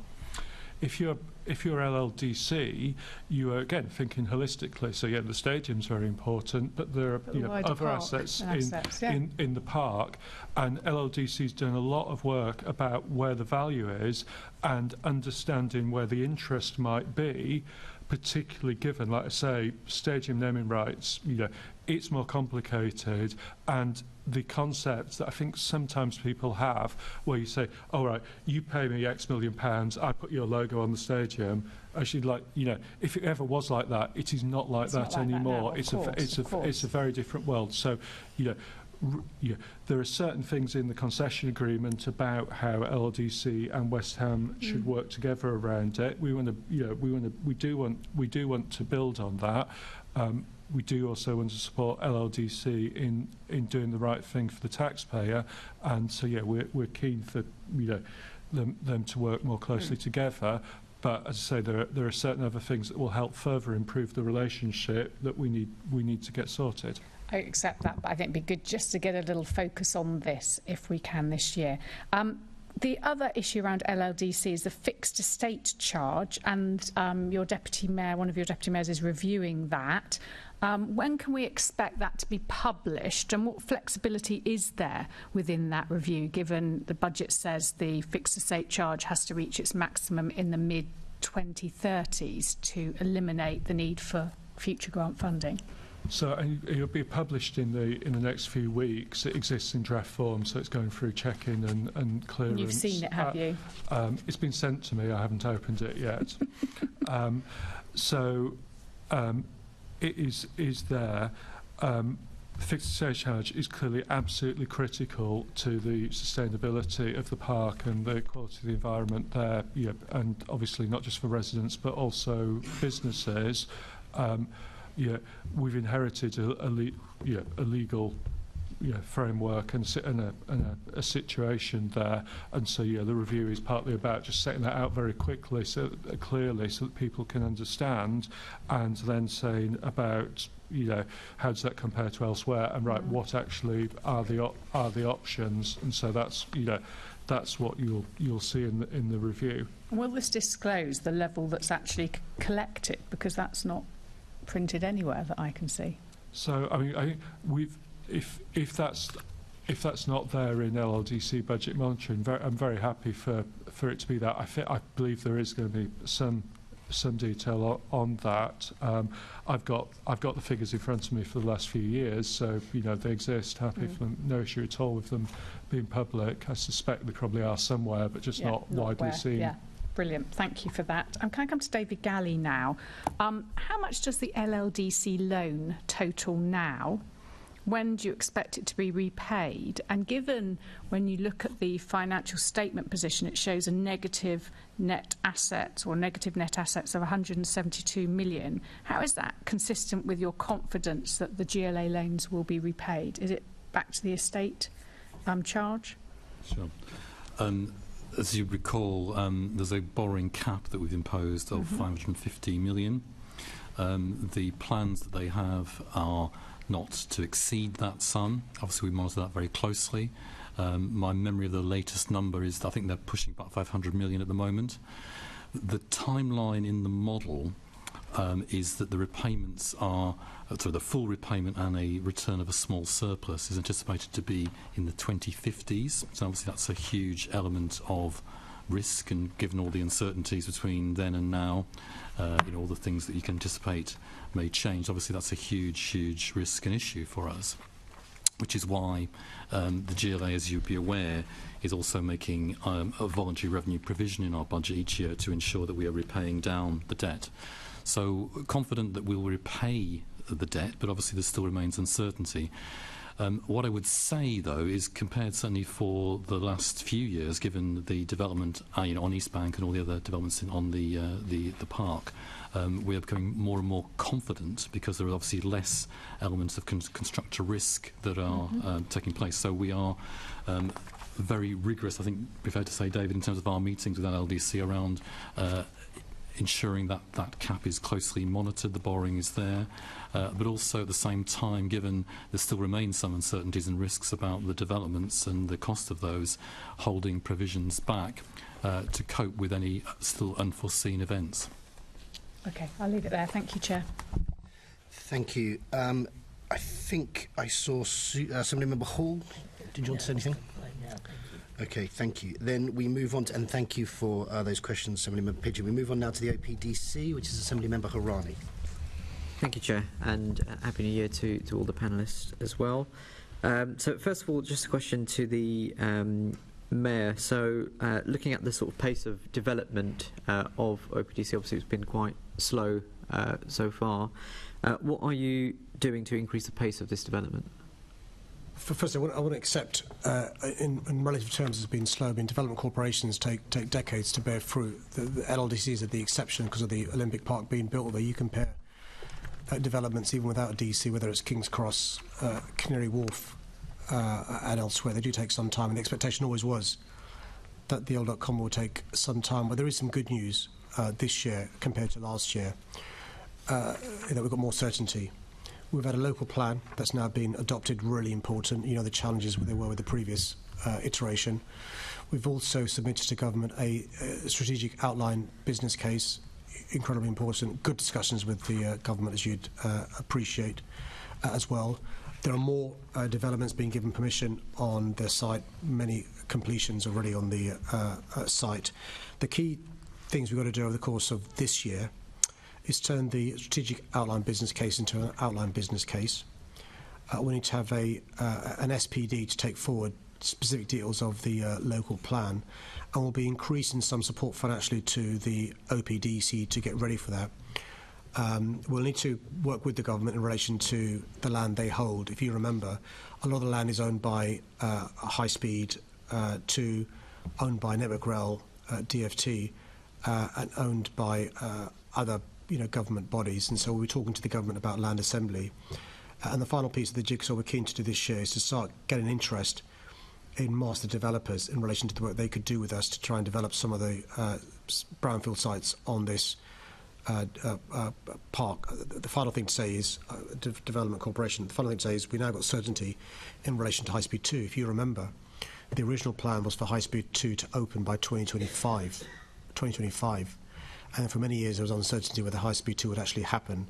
We're now told High Speed 2 will open 2030, early 2030s, and so that certainty helps. Clearly the government doesn't want people coming to this great station at Old Oak Common to be sheds and a brownfield site still, so we're really hoping that we can do some good work with the government to make progress this year. Right, and just looking at the £50 million loan to the OPDC from the Land Fund in March last year, looking at the way it's profiled, it's £6 million in the next budget year. Was that always the case in terms of the spread of the £50 million when that decision was made? Yeah, I'll bring David in, but I think the idea was sort of like a hockey stick in relation to the spend, and depends on other partners come on board. Just to reassure you, we do work closely OPDC with Homes England, who've got huge expertise in this area as well. David, in relation to the Land Fund money. Yeah, no, absolutely. It's a phased business plan.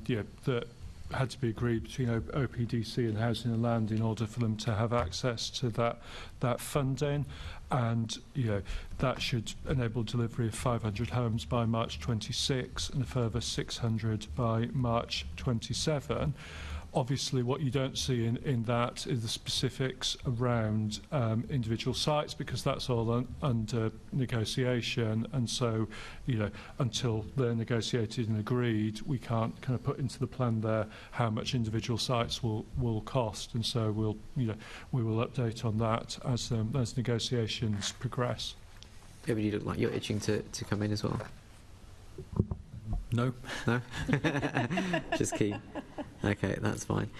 So in terms of, David Bellamy, you mentioned sort of the difficulties with with all the different sites that we have in play, and obviously there's the added complication of the delay which the Mayor mentioned on HS2. How are you ensuring that the development plans realise the full potential that they have, and it's not undermined by some of the more smaller piecemeal sites and different bits of the jigsaw not joining up?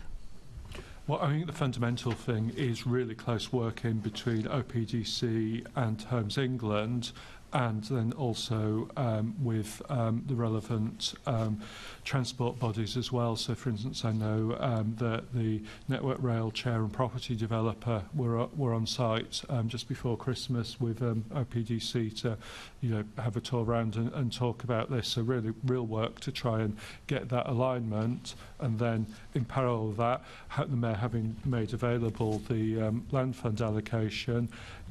Those discussions with landowners underway. So it's it's really about getting on with it, and otherwise it's about that close engagement so that it all works as a coherent whole.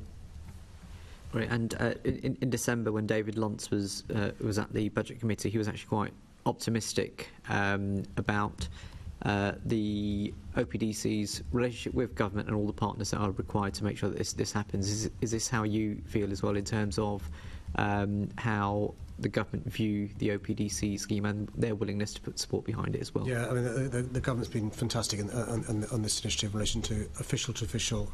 We're trying to get members of the Cabinet down to see for themselves the potential for this site issues. It's dire issues, nothing more than that. The complication is it's more than one department.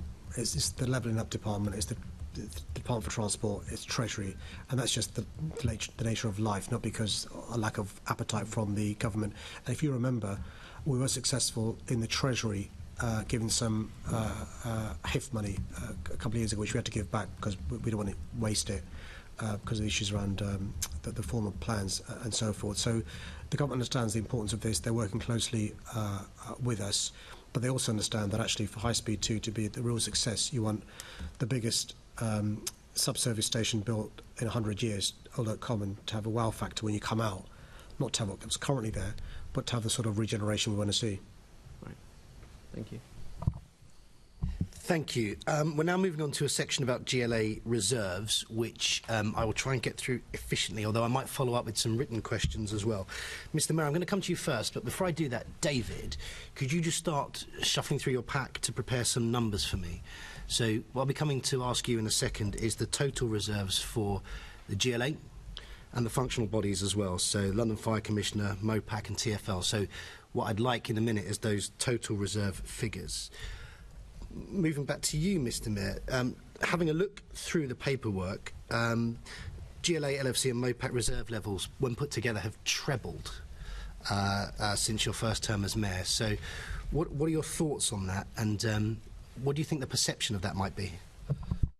It's worth just making sure that we call an apple, because money's not being spent doesn't necessarily make it a reserve. And so the good example is the money in relation to housing. Although it's sitting there, that's not been for completions. It's not unspent. So there are monies in relation to our various accounts. Some of it is earmarked. We've given examples in relation to monies that's earmarked, for example, in relation to Young Londoners Fund, Green Finance, good examples of earmarked. We mentioned the money that's earmarked in relation to MOPAC's work. We've mentioned money that's earmarked in relation to the work of the DCs. But also you'll appreciate the importance of the point that was made by Standard & Poor's in relation to us being prudent in relation to unknowns. We're not sure the precept requirements for next year. Although we were promised 2-3-year budgets, we were only given a 1-year budget, and so we've got to be prudent in relation to the monies we have. And the other, of course, example of us putting money aside is in relation to policing, and we'll come on to shortly, I'm sure, the concern we have around 25-26 in relation to policing. But I think that the resilience we've shown by being prudent, to paraphrase Standard & Poor's, by making sure we've got a sufficient amount of reserves has stood us in good stead, and one of the reasons why we've got the fantastic ratings we did from the credit rating agencies. Yeah, I don't disagree. I mean, it's important that you have a responsible reserves policy. The second part of what I asked was about the perception of things. This committee is the Budget and Performance Committee, and I sometimes worry that we focus too much on the budget side and not on the performance side. Earlier this year, we started to look at underspends across the GLA. There was some quite concerning ones. I think, homelessness services underspent by 26 million for the calendar year. Looking at money that's held in reserve, the Young Londoners Fund, I was just looking through it in my pack. I think off the top of my head it was about 29 million, and that's been in an earmarked reserve over 4 or 5 years, possibly longer. So it's what's the concern that some of these reserves are building up and being earmarked, and I've been in both local government and now regional government long enough to know what earmarked reserves can mean. That these earmarked reserves are in a way as a result of underperformance. Where's the concern? That's a fair concern, by the way, in general terms. So Young Londoners Fund, just the example you gave, that was always designed to be spent over a number of years.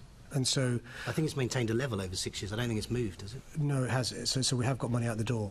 We've made sure some of it is reprofiled, some of it is multi-year, and so we can give you a note in relation to each part of the. I mean, I've got a 2-page note which David just handed me in relation to the reserves. So we know. Which part of the reserves is earmarked, which part is multi-year, and so I'm not worried in relation to whether these reserves are being used prudently. In relation to perceptions, look, I don't apologise for following the advice of my finance team rather than getting rid of them so I can spend it willy-nilly, as we know former politicians have done in previous positions. I know the chaos that leads to. And so, David Gallie's not going the way of Tom Scholar. And so I'll follow his prudent advice to continue the great ratings we have, but also to make sure we spend prudently, including having decent amount of reserves. Okay. So I wasn't challenging reserve policy. I was asking about... I think you raised the issue of perception. Yeah, it's really important to have a compare and contrast. Our perception the government has and the Treasury has of, invert commas, a banana republic. Well, the public as well. I mean, that's what we're here to represent. It's the public understanding why we have these levels of reserves, and we're going to get onto these levels of reserves in a second. At the same time as we're having discussions about funding for providing operational services. It comes back to Assemblymember Pigeon's point earlier, doesn't it? Like the best answer to this is for transparency about it. One of the challenges with transparency about earmarked reserves is that you can where you've got plans in place, you can show how they fall down. So the Met Police numbers, for instance, reduce very significantly over the next few years because those plans are in place. Sometimes you can't do that. For instance, the new Museum of London. We're building a reserve for our contribution to that. We know what our contribution is. We know what we're getting for it, but we're not yet at the point where there's the agreement with the City of London in terms of the timing of us making the payments across to them, and so therefore you can't reflect that in the budget. Similarly, as we discussed earlier, in terms of the green bond, we're not yet at the point where we're going to be able to say, okay, right, we are funding schemes X, Y, and Z, and this is the cost from the revenue budget to help make those viable and happen. And so you can't show that, and that's one of the problems in terms of giving that transparency is that sometimes we know when the election's going to be, so the reserve that we have for that, we absolutely can be confident in that profile. Others we can't. Yes, and having that transparency about where that performance is dropping off as well, and where that is feeding into some of these reserves, as I know they do with MOPAC, in terms of its capital expenditure. A capital expenditure that hasn't been spent has fallen into an earmarked reserve. And we haven't had clarity on what those earmarks are. So, David, coming to you, I gave you some time to tee up those numbers. The total level of reserves from MOPAC, LFC and GLA has increased from 548 million to 1.52 billion, I believe. Can you take us through those reserve totals for each of those bodies? So start with the GLA. What's in reserve there, GLA Core? And the figures I've got are perhaps slightly different to the ones you just quoted. I'm going from para 153 of the consultation document, which sets out the overall group position. So to answer your questions you pose, so the GLA forecast reserves at the end of March, 342 million, group-wide same time, 2.146 million. 2.146. These are all set out in para 153 of the document. I don't know whether you want me to go through the forecasts going forward. So let's go to each of the functional groups. Yes, the London Fire Commissioner, total reserve. So LFC forecast 73.5 million at 31st of March, and MOPAC 458.9 million at the same time. 458.9 million reserve in MOPAC. At 31st of March, forecast. Okay. So when we spoke to MOPAC about this earlier in the year, they said they were going to try and drive down those reserves, didn't they? And there is a projected, as the Chief of Staff has said, a projected significant fall. So by March 26, they forecast their reserves to fall to 137 million. Yeah. At that meeting as well, MOPAC said they were going to write to the committee to set out what that earmarked reserve funding was for, and they said they would write to us. I think that was in August. I don't think we've had a response yet. I haven't seen one. Have we seen one, officers? So is that something you could follow? I'm sure we can follow up on that. I mean, the information is readily available to us, so I can't see why we would not. And then also, when we're looking at some of those other earmarked reserves, if we could see breakdowns where possible. We're happy to supply the detail behind the numbers quoted in para 153. A lot of it should be in the budget submissions that the committee has. So I do think you've actually got quite a bit of that detail, and should be in a position to ask individual organisations specific questions on it. So did we get a number for TFL? Yeah, TFL 31st of March 624.7. and forecast by March 26 to increase to 747.1. 64.7 million to 7. Say that last number again. 747.1. 747 at March 26. And these are in reserves. Okay. Right. I'm mindful of time, so I'm going to come back to you with some written questions on that. Was there anybody else that wanted to come in on this? Assemblymember Hall? I just will, because I want to pick up the perception point. It's almost like looking at. It's almost like Oliver Twist going up asking for more gruel when back home he's got a 4-course meal. Because if people look at you screaming at the government for more money for everything, and then looking at a 1.52 billion pound reserve, the perception is not very good there, is it?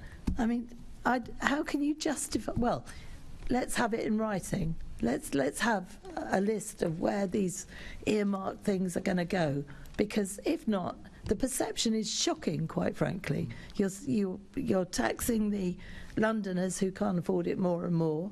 You're screaming at government for more and more money, and you're sitting on these great big reserves. So if you're going to write to us and tell us what they're earmarked for, I'll leave it at there. Thank you, Chairman. I think the Assembly members is in danger of having dictated a press release already. No, but that's a very good idea. I'll get on to my people. Thank you. You've got people? Thank you. Oh, good. Thank you, David. I'll look out for those numbers. Thank you. Okay, so in terms of moving on with the agenda, we move to item 9, which is the climate budget, and over to Caroline Russell.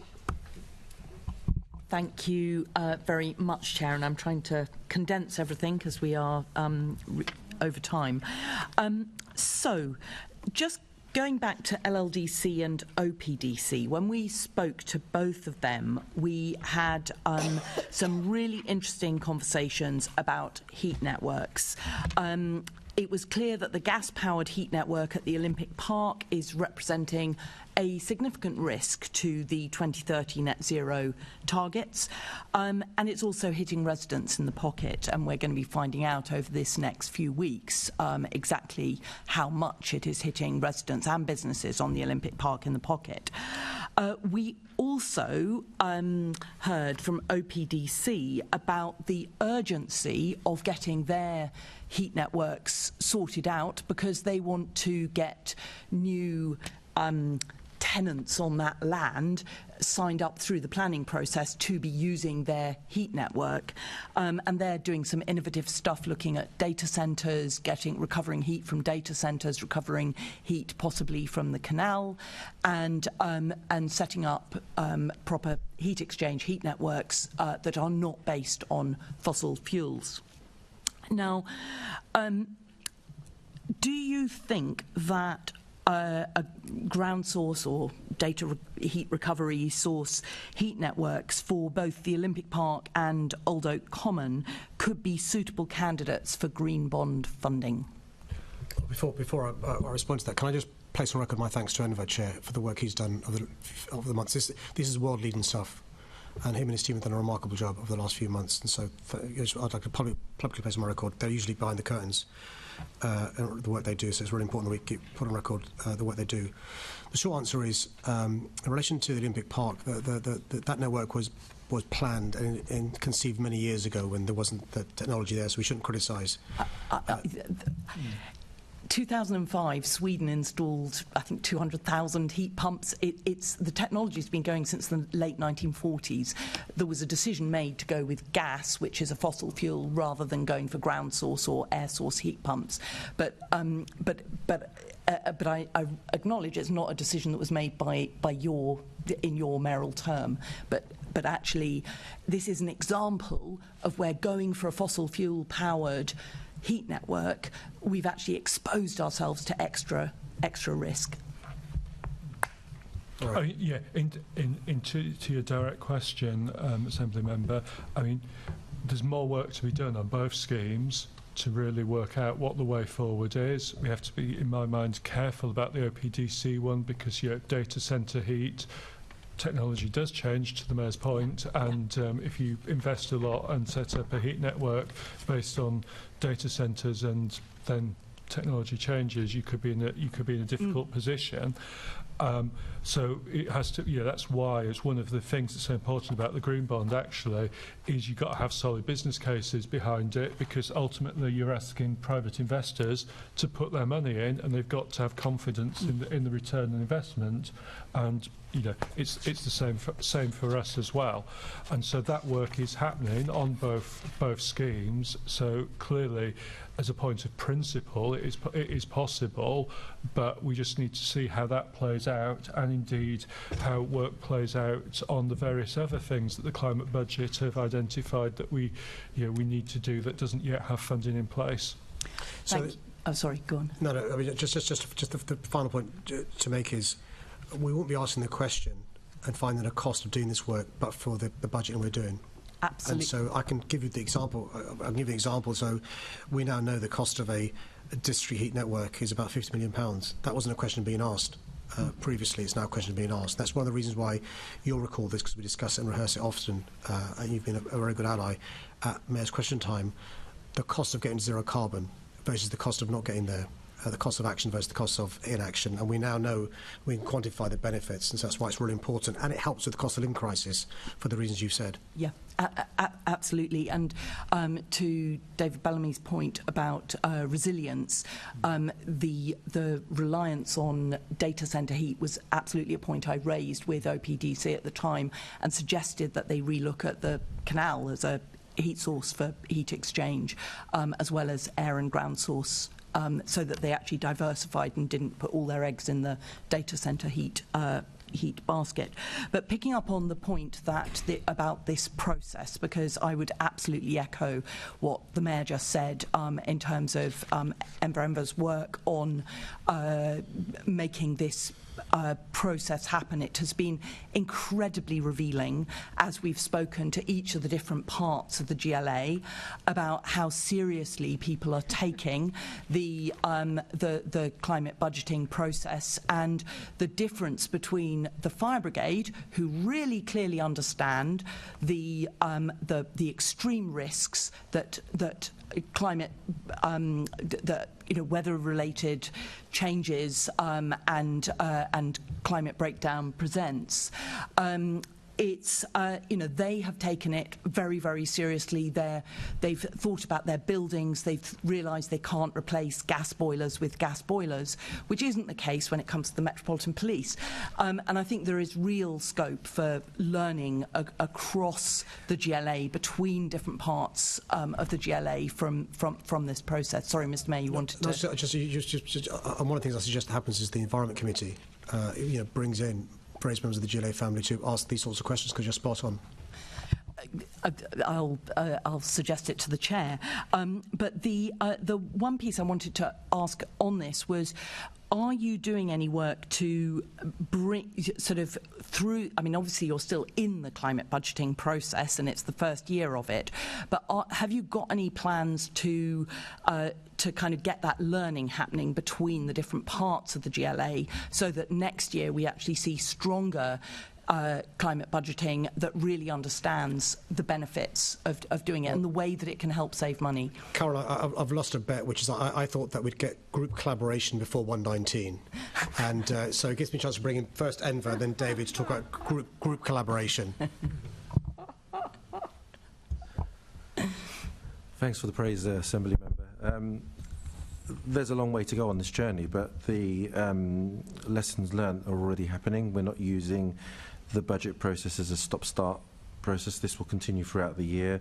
I've already begun talking to the boroughs for the 24-25 process, but the learning within the group is starting through that climate budget working group where I've shared papers with you. We're also developing toolkits and we're creating the team. The Green Finance team will also be looking at climate budgeting. All of these will become our standard processes, and the toolkits that we create will be shared and used across the group in a more vigorous way going forward. So this was more of an experimental exploration. We intend to bring this into more of our business as usual rhythm, and also to start, once I've had a chance to speak to the Mayor's Chief of Staff around performance monitoring, it would be good to start incorporating some of this into regular performance monitoring as well, recognising that some of the data doesn't change as frequently as quarterly, but once you measure it, people take more notice of it.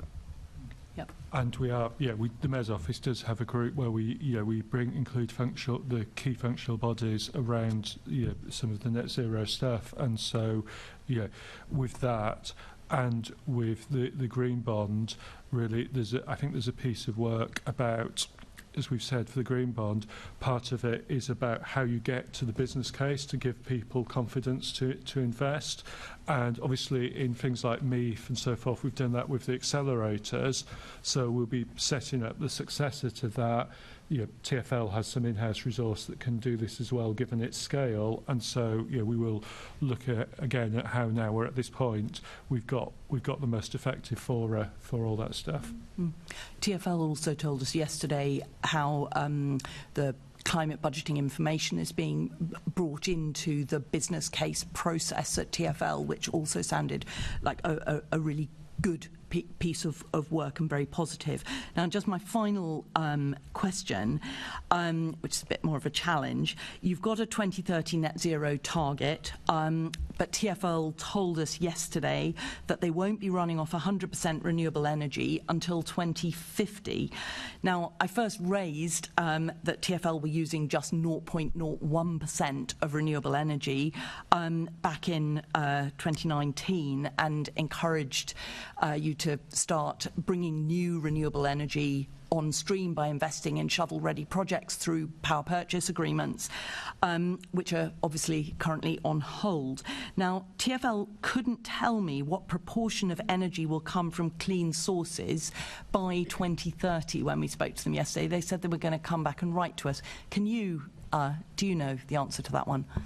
No, I think they would need to write. I mean, it's fair to say it has been a difficult time in terms of the energy market. I know the city's first attempt at a PPA didn't work out. TfL have had issues as well, and obviously the big challenge for TfL is the scale. As I think they're the biggest energy user in London. I think the biggest 10 in the country, and so therefore to get the scale of additional stuff we need, it's not going to be as simple as TfL just constantly going to the market. They're going to be really affected by national, maybe even bigger than national, policy decisions about enabling these schemes to proceed. And clearly our hope would be that as a country we're really going to push forward, and whether it's solar, offshore wind, onshore wind, tidal, whatever it is, we were really going to push forward, and that will create even more opportunity for British firms to develop these things, and for TfL to secure those agreements to power our network. Yeah, it is a massive opportunity. I mean, you've talked about the sort of world-leading work that's going on through the climate budget process.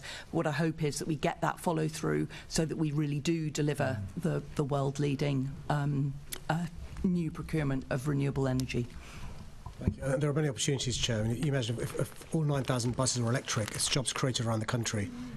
And so there are lots of contingencies upon us getting there, but there's no lack of appetite or willingness on our part. And thank you. And there's been cross-party support on this issue as well, which is really appreciated. Thank you, Chair.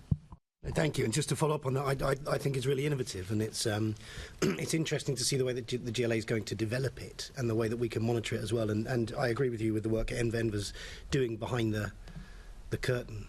But, we don't want you to go the way of Polonius, where if it goes wrong, all of a sudden you end up in a bad... Not that I'm suggesting you're Hamlet, Mr Mayor, but, so we want to make sure that we're following the progress of this and learning as we go along as well, because if we get this right, I think it'll be very important. OK, if I see... Oh, Assembly Member Deval. So in getting it right, there is a little bit of danger of wanting to jump on bandwagons. So I get it about the budgeting issues and 100% behind that, understanding that, changing attitudes, changing the culture of organisations, but delivering some practical actions as well.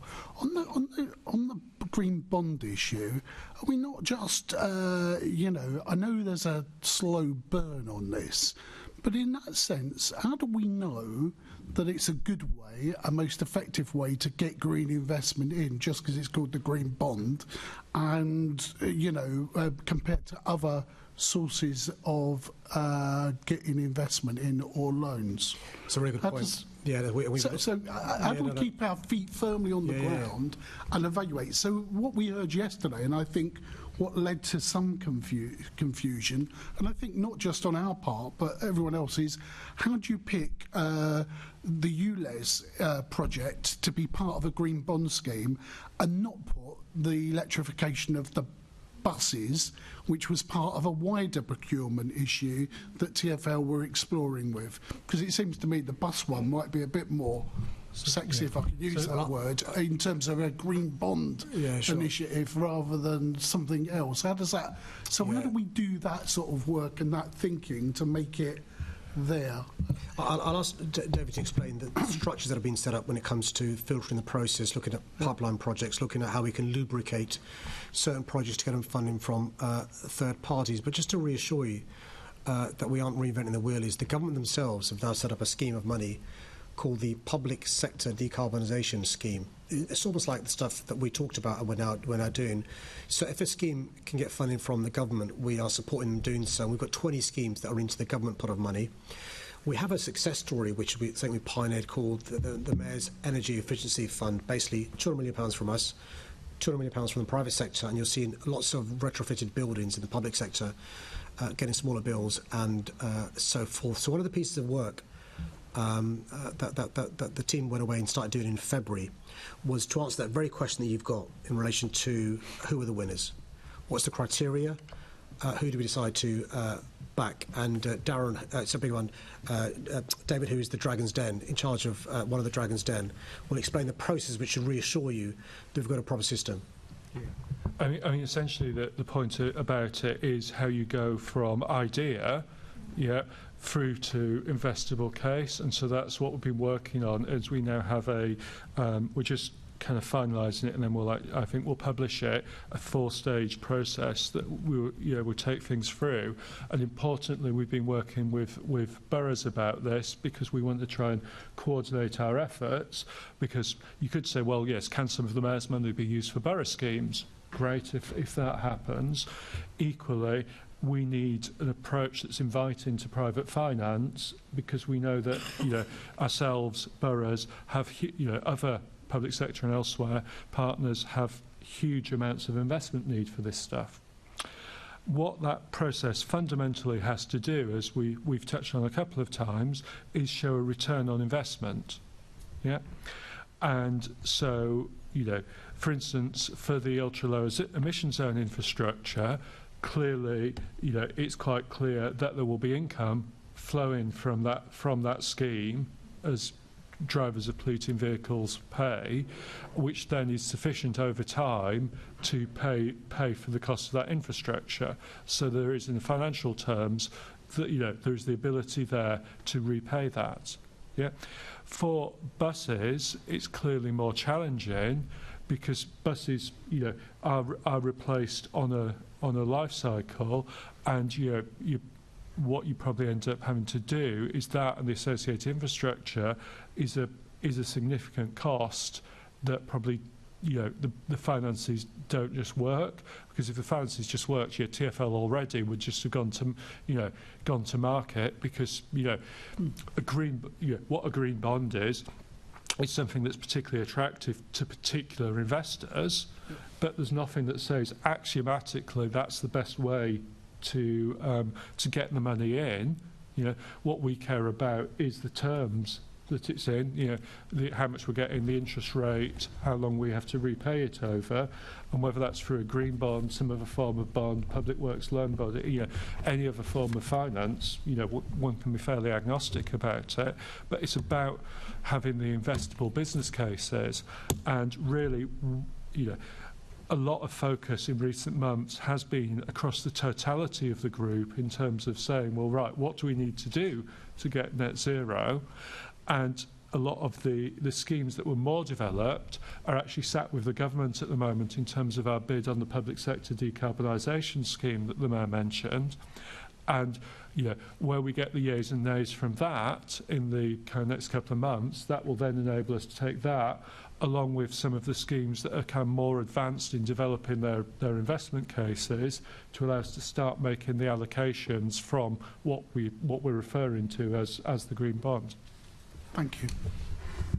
Okay, thank you very much. And 10 points as well to David Bellamy for using the word axiomatic. We'll see how that comes out on the transcripts.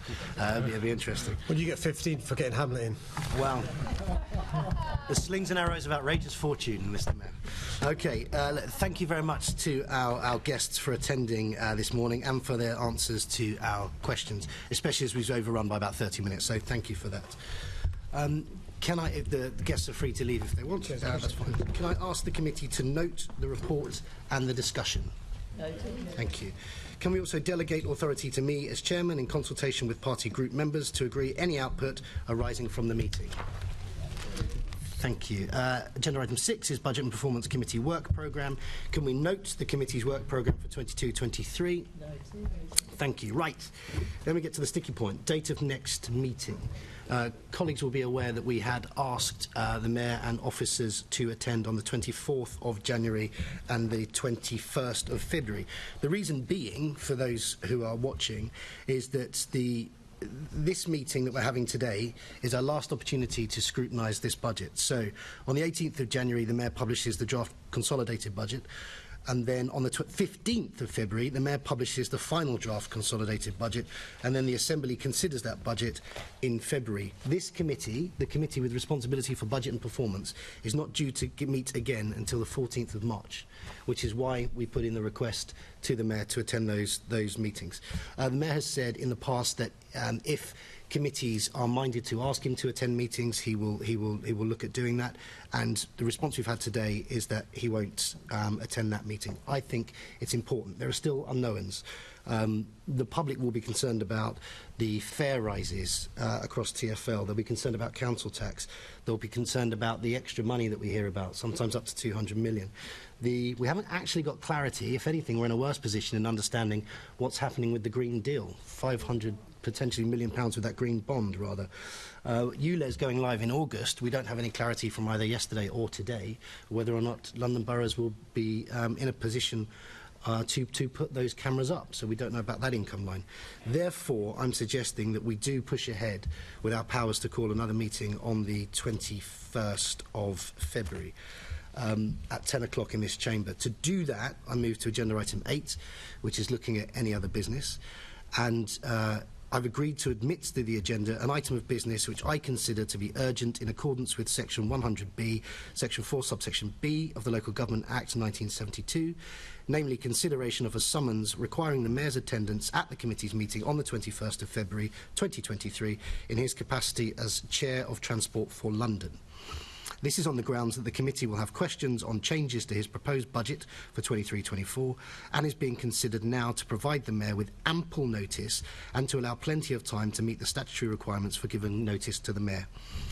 Can I ask the committee to agree that, under Section 61 of the GLA Act 1999, the Mayor of London, Sadiq Khan, in his capacity as Chair of Transport for London, be required to attend the meeting of the Budget and Performance Committee on the 21st of February 2023 from 10 a.m. to answer questions on matters relating to TfL's budget for 23-24, for which notice will be given in accordance with Section 62 of the Act.